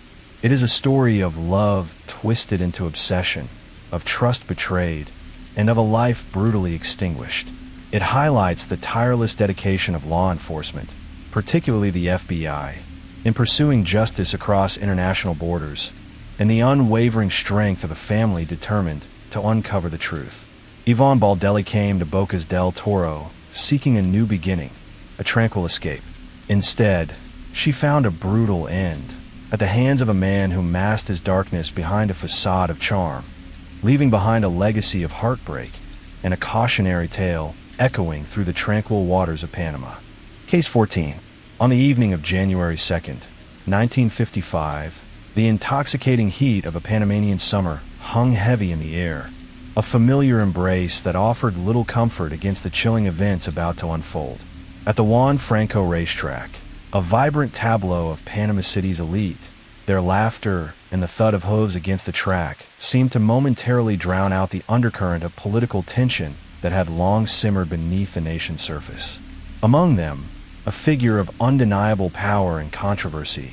President José Antonio Ramón Quintero commanded attention, his presence a magnet for both admiration and animosity. Born in 1907, Ramon's trajectory to the highest office was anything but conventional. He wasn't a statesman forged in the hallowed halls of traditional politics. Instead, his rise was rooted in the disciplined ranks of the National Police, an institution he transformed from a disorganized force into a formidable, almost personal, instrument of control. A graduate of the Mexican Military Academy, Ramón possessed a shrewd intellect, an iron will, and a ruthlessly pragmatic approach to power. He was a man who understood the mechanics of influence, who cultivated loyalty through a blend of patronage and intimidation. His presidency, which began in 1952, was marked by an ambitious modernization program, a strong stance against American control of the Canal Zone, and a relentless suppression of political dissent. To his supporters, he was a nationalist hero, a strong man delivering progress and reclaiming Panama's sovereignty. To his detractors, he was an authoritarian, a dictator in waiting, his rule shadowed by allegations of corruption and a blatant disregard for democratic norms. His every move was watched, every word dissected, for Ramón had a way of making powerful enemies as easily as he forged powerful alliances. That Sunday, the racetrack buzzed with an unusual excitement. The president, a known aficionado of horse racing, was in his element, surrounded by his inner circle, his personal security, and a throng of well-wishers and sycophants. The air was thick with the scent of cigars, expensive perfumes, and the earthy aroma of the track. The crowd, a mix of Panama's old money and the newly influential, swayed with the rhythm of the races, their attention fixed on the thundering spectacle before them. Yet, even amidst the festive atmosphere, a subtle tension was palpable. Whispers of political unrest, of conspiracies brewing in the shadows, were never far from the lips of those who truly understood the intricate dance of Panamanian power. As darkness began to descend, painting the sky in hues of orange and purple, the final races were underway. Ramón, ensconced in the presidential box, was sharing a light-hearted moment with friends and advisors, seemingly oblivious to the fate that awaited him. Then, the night was shattered, not by the roar of the crowd, but by the staccato bark of gunfire. 6 shots, precise and deadly, echoed through the warm night air. Chaos erupted. Screams mingled with the shouts of confusion. People dove for cover, overturning chairs and tables in their panic. When the immediate pandemonium subsided, a horrifying scene was revealed. President Ramón lay slumped in his chair, his body riddled with bullets. The vibrant life that had animated him just moments before had drained away, leaving behind a chilling stillness. The initial shock gave way to a wave of collective horror, and then, almost immediately, to a surge of speculation. Who would dare to assassinate a man of Ramón's stature, a man who seemed to hold the very reins of the nation in his hands? And why? The immediate aftermath was a blur of frantic activity. Security forces swarmed the scene, their faces grim, their movements urgent. The area was cordoned off, but the damage was done. The most powerful man in Panama had been brutally murdered, and the nation was plunged into an unprecedented crisis. The assassination was not merely a crime. It was an earthquake that shook the very foundations of Panamanian political life. The initial investigation was, to put it mildly, fraught with difficulties and inconsistencies. The crime scene, overwhelmed by the chaos of the immediate aftermath, was compromised. Witnesses were numerous, but their accounts often contradictory, clouded by fear and confusion. The murder weapon, a .38 caliber revolver, was found discarded nearby, but its ownership was immediately disputed. Suspicion, like a contagious disease, spread rapidly. The political landscape of Panama was a tangled web of alliances and animosities, and almost every prominent figure had a motive, real or perceived, to desire Ramón's removal. Former President Arnulfo Arias Madrid, a populist firebrand who had been thrice ousted from power and was a bitter rival of Ramón, was an obvious suspect. His followers, fiercely loyal, saw Ramón as the architect of Arias's political woes. Yet, Arias, though a powerful figure, was seen by many as too grand, too publicly volatile, to orchestrate such a precise hit. Then there was the specter of the United States. Ramon's increasingly nationalistic stance on the Canal Zone, his demands for greater control and increased financial benefits from the vital waterway, had reportedly caused considerable friction with Washington. Was it possible that the assassination was an act of foreign intervention, designed to install a more compliant leader? This theory, while intriguing, lacked concrete evidence and remained largely in the realm of conspiracy. But the most persistent and compelling leads centered on a figure named Reuben Moreau. Moreau, a prominent lawyer and a former close associate of Ramon, had reportedly fallen out with the president over a contentious land deal involving a lucrative cattle ranch in Cherokee Province. This dispute, initially dismissed as a mere personal quarrel, began to take on a more sinister hue as the investigation progressed. Whispers circulated that Moreau felt betrayed, that he possessed information damaging to Ramon, and that the president had threatened him. Moreau, known for his fiery temperament and a penchant for dramatic gestures, quickly became the prime suspect. On January 8, 1955, just 6 days after the assassination, Moreau publicly confessed to the crime. His confession was a bombshell, a dramatic pronouncement that seemingly offered closure to a shocked nation. He claimed to have acted alone, driven by personal grievances against the president. He even provided details of how he acquired the weapon and planned the assassination. However, the rapid nature of his confession, coupled with its almost theatrical delivery, immediately raised eyebrows. Doubts began to fester. Could one man, acting alone, have orchestrated such a daring assassination in a public place, under the watchful eyes of presidential security? Was it truly a personal vendetta, or was Moreau a pawn in a much larger game? The investigation, despite Moreau's confession, continued, albeit with a heightened sense of urgency and a growing undercurrent of skepticism. As investigators delved deeper, inconsistencies in Moreau's story began to surface. His alibis for certain periods leading up to the assassination were shaky. More importantly, the method of the assassination, multiple shots, seemingly from different angles, suggested a more organized, perhaps multi-person, operation than a lone gunman. It was during this period of intense scrutiny that the name of Alberto Canavaggio, a key figure in Ramon's security detail, began to surface. Canavaggio, a man of shadowy connections and a reputation for ruthlessness, was rumored to have had his own grievances with the president. Some speculated that he might have facilitated the assassination, perhaps by deliberately weakening the security around Ramon at the racetrack. Yet, no concrete evidence ever directly linked Canavaggio to the shooting itself. Another figure, Jose Chepelin Aller, a known underworld figure with connections to both political and criminal elements, also became a person of interest. Aller was believed to be involved in various illicit activities that Ramon, in his efforts to clean up the country, might have threatened. The theory was that Aller, either independently or at the behest of others, could have provided the muscle, the actual shooters, for the assassination. As the investigation spiraled, the focus shifted from a simple personal vendetta to a complex web of political intrigue, personal animosities, and even international pressures. The Panamanian government, eager to close the case and restore a sense of stability, pushed for a swift resolution. Moreau was formally charged, and a trial ensued. But the proceedings were marred by accusations of coercion, of tampering with evidence, and of a deliberate attempt to suppress dissenting voices. The trial of Reuben Moreau became a spectacle, a theatrical performance of justice that left many unsatisfied. Despite his initial confession, Moreau later recanted, claiming he had been forced into admitting guilt under duress. He pointed fingers, alluded to higher powers, and suggested a vast conspiracy. But by then, the narrative had been largely set. The official line was that Moreau was the lone assassin, motivated by personal vengeance. In the end, Reuben Moreau was convicted of the assassination of President Jose Antonio Ramon Quintera. He was sentenced to a lengthy prison term, a seemingly definitive conclusion to a profoundly unsettling chapter in Panamanian history. Yet, the conviction did little to quell the pervasive doubts.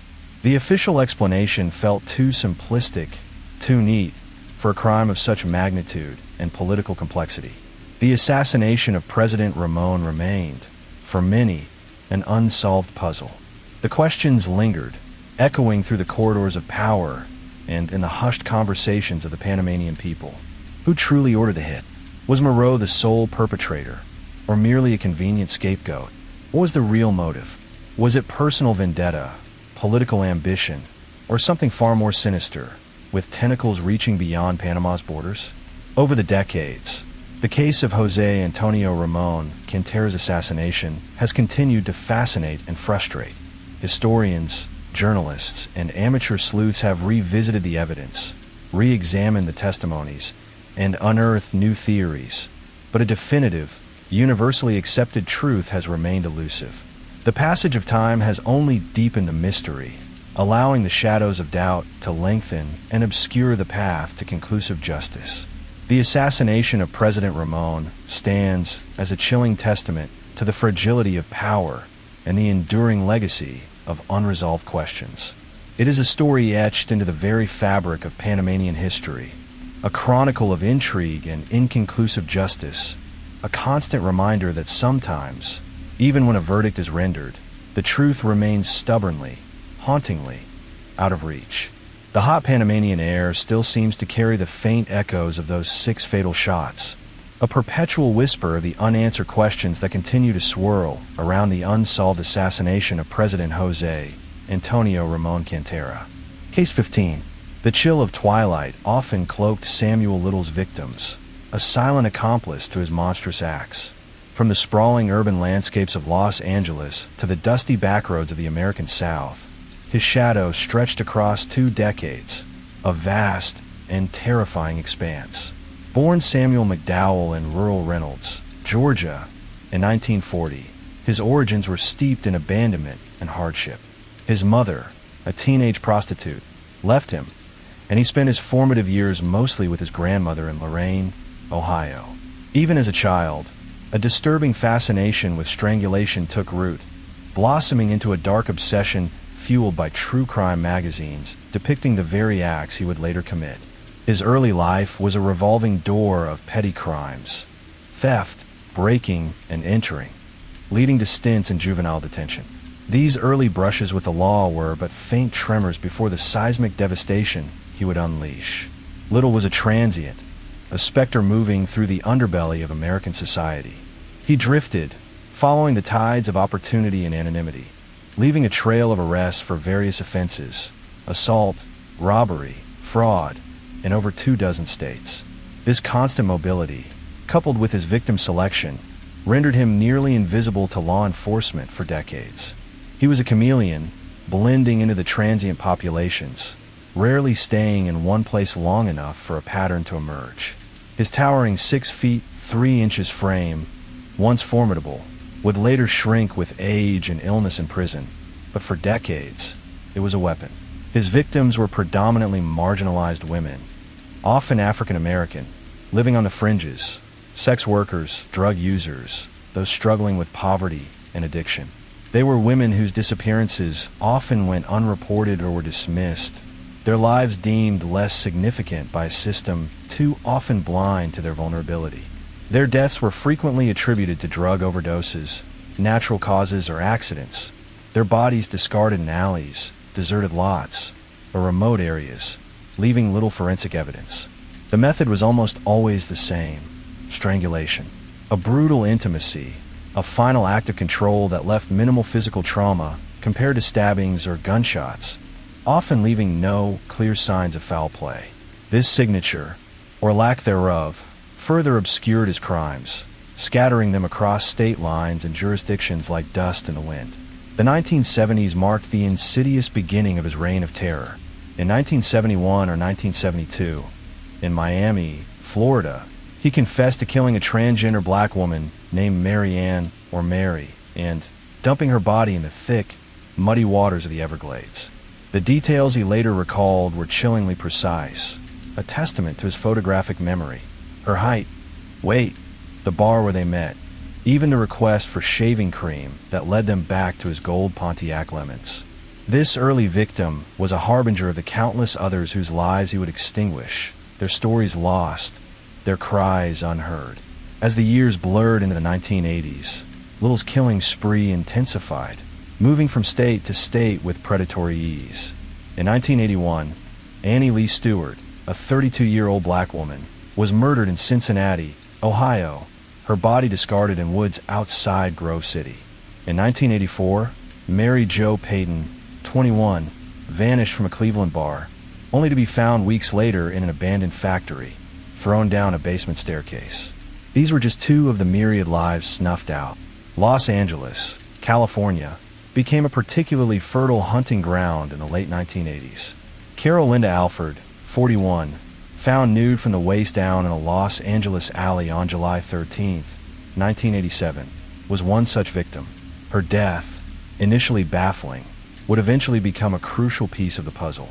2 years later, in August 1989, Audrey Nelson Everett, 35, was found in a dumpster, beaten and strangled. Just weeks later, Guadalupe Duarte Apodaca, 46, was discovered in an abandoned auto repair shop, a young boy's soccer ball leading to her gruesome find. These women, like so many others, bore the silent marks of strangulation, a method that left no bullets, no knives, just the terrifying imprint of a killer's hands. The sheer volume of his crimes, coupled with the transient nature of both the killer and his victims, created a perfect storm for investigative failure. Law enforcement agencies in different states were often unaware of similar patterns in other jurisdictions. There was no centralized database, no coordinated effort to connect these disparate threads of violence that span the entire nation. Many police departments, overwhelmed by more conventional homicides, lacked the resources or inclination to pursue cases where the victims were perceived as less deserving of sustained attention. The absence of traditional trauma, gunshots, or stab wounds often led medical examiners to misclassify deaths, further burying the truth. This systemic oversight was Samuel Little's greatest ally, allowing him to operate with impunity for decades. The 1990s brought no respite. Zena Marie Jones, 30, went missing from Memphis, Tennessee, in July 1990. Her body found later that month in West Memphis, Arkansas, by a fisherman near the Mississippi River. Rose Evans, 32, was murdered in Cleveland, Ohio, in August 1991, strangled in her own car after Little offered her a ride. In 1994, Denise Christie Brothers, 32, a mother of two, was found dead in Odessa, Texas. Her disappearance weeks earlier now confirmed as a horrific murder by strangulation. Each confession he later gave painted a vivid, disturbing picture. He recalled the details of their clothing, the places they met, the cars they were in, the specific locations where he left their bodies. He often referred to them as "my babies," in a twisted form of possessive remembrance, meticulously drawing their portraits from memory in his later years. The long shadow began to lift, not because of a breakthrough in a cold case murder, but from a seemingly minor infraction. In September 2012, Samuel Little, then 72 years old, was arrested at a homeless shelter in Louisville, Kentucky, on an outstanding narcotics warrant from California. It was a mundane arrest, yet would unravel a tapestry of terror woven across 40 years. Once extradited to Los Angeles, DNA collected from him was entered in national databases. The match was immediate, chilling, and undeniable. His DNA linked him directly to the murders of Carol Linda Alford, Audrey Nelson Everett, and Guadalupe Duarte Apodaca in Los Angeles, all cold cases. The circumstantial evidence that had failed to convict him decades prior was now bolstered by the irrefutable truth of forensic science. In 2014, he was finally convicted of these 3 murders and sentenced to life in prison. Yet, even in conviction, the true scale of his depravity remained hidden. He initially maintained his innocence, but then a shift. In exchange for a transfer out of the Los Angeles County Prison, Samuel Little began to talk. And he talked and talked. He revealed details of murders spanning 19 states, claiming responsibility for an astounding 93 deaths. Texas Ranger James Holland, a tenacious investigator, became key to unlocking Little's grim catalog. Holland spent hundreds of hours interviewing the aging killer, whose memory for faces, locations, and details of his victims was unnervingly precise, though he often struggled with exact dates. Little's chilling confessions, often accompanied by hand-drawn portraits of his victims, became a roadmap to long unsolved cases, providing closure for families who had grieved for decades, their loved ones simply missing, or victims of undetermined causes. The FBI's Violent Criminal Apprehension Program, VICAP, took on the monumental task of verifying his confessions. Each sketch, each detail, each location he described was painstakingly cross-referenced with unsolved murders and missing persons cases across the country. Over 60 of his confessions have been officially confirmed, making Samuel Little the most prolific serial killer in American history by confirmed victims. His reign, from 1970 to 2005, was a testament to the shadows in society where vulnerable lives could be taken without immediate notice, a dark chapter that only DNA technology and dedicated investigative work could finally bring to light. He died in custody in 2020 at the age of 80, taking with him the full scope of his dark secrets, though the horrifying legacy of his unchecked violence continues to reverberate across the nation. His story serves as a stark reminder of the hidden victims and the tireless pursuit of justice, even decades after the last breath was taken. Thank you so much for watching tonight's True Crime Stories. I hope you found it as captivating as I did. If you enjoyed the video, don't forget to like, subscribe, and share your thoughts in the comments below. Where are you watching from tonight? And how did you feel about the story? Remember to stay safe, get some rest, and I'll see you in the next video. Until then, take care and good night.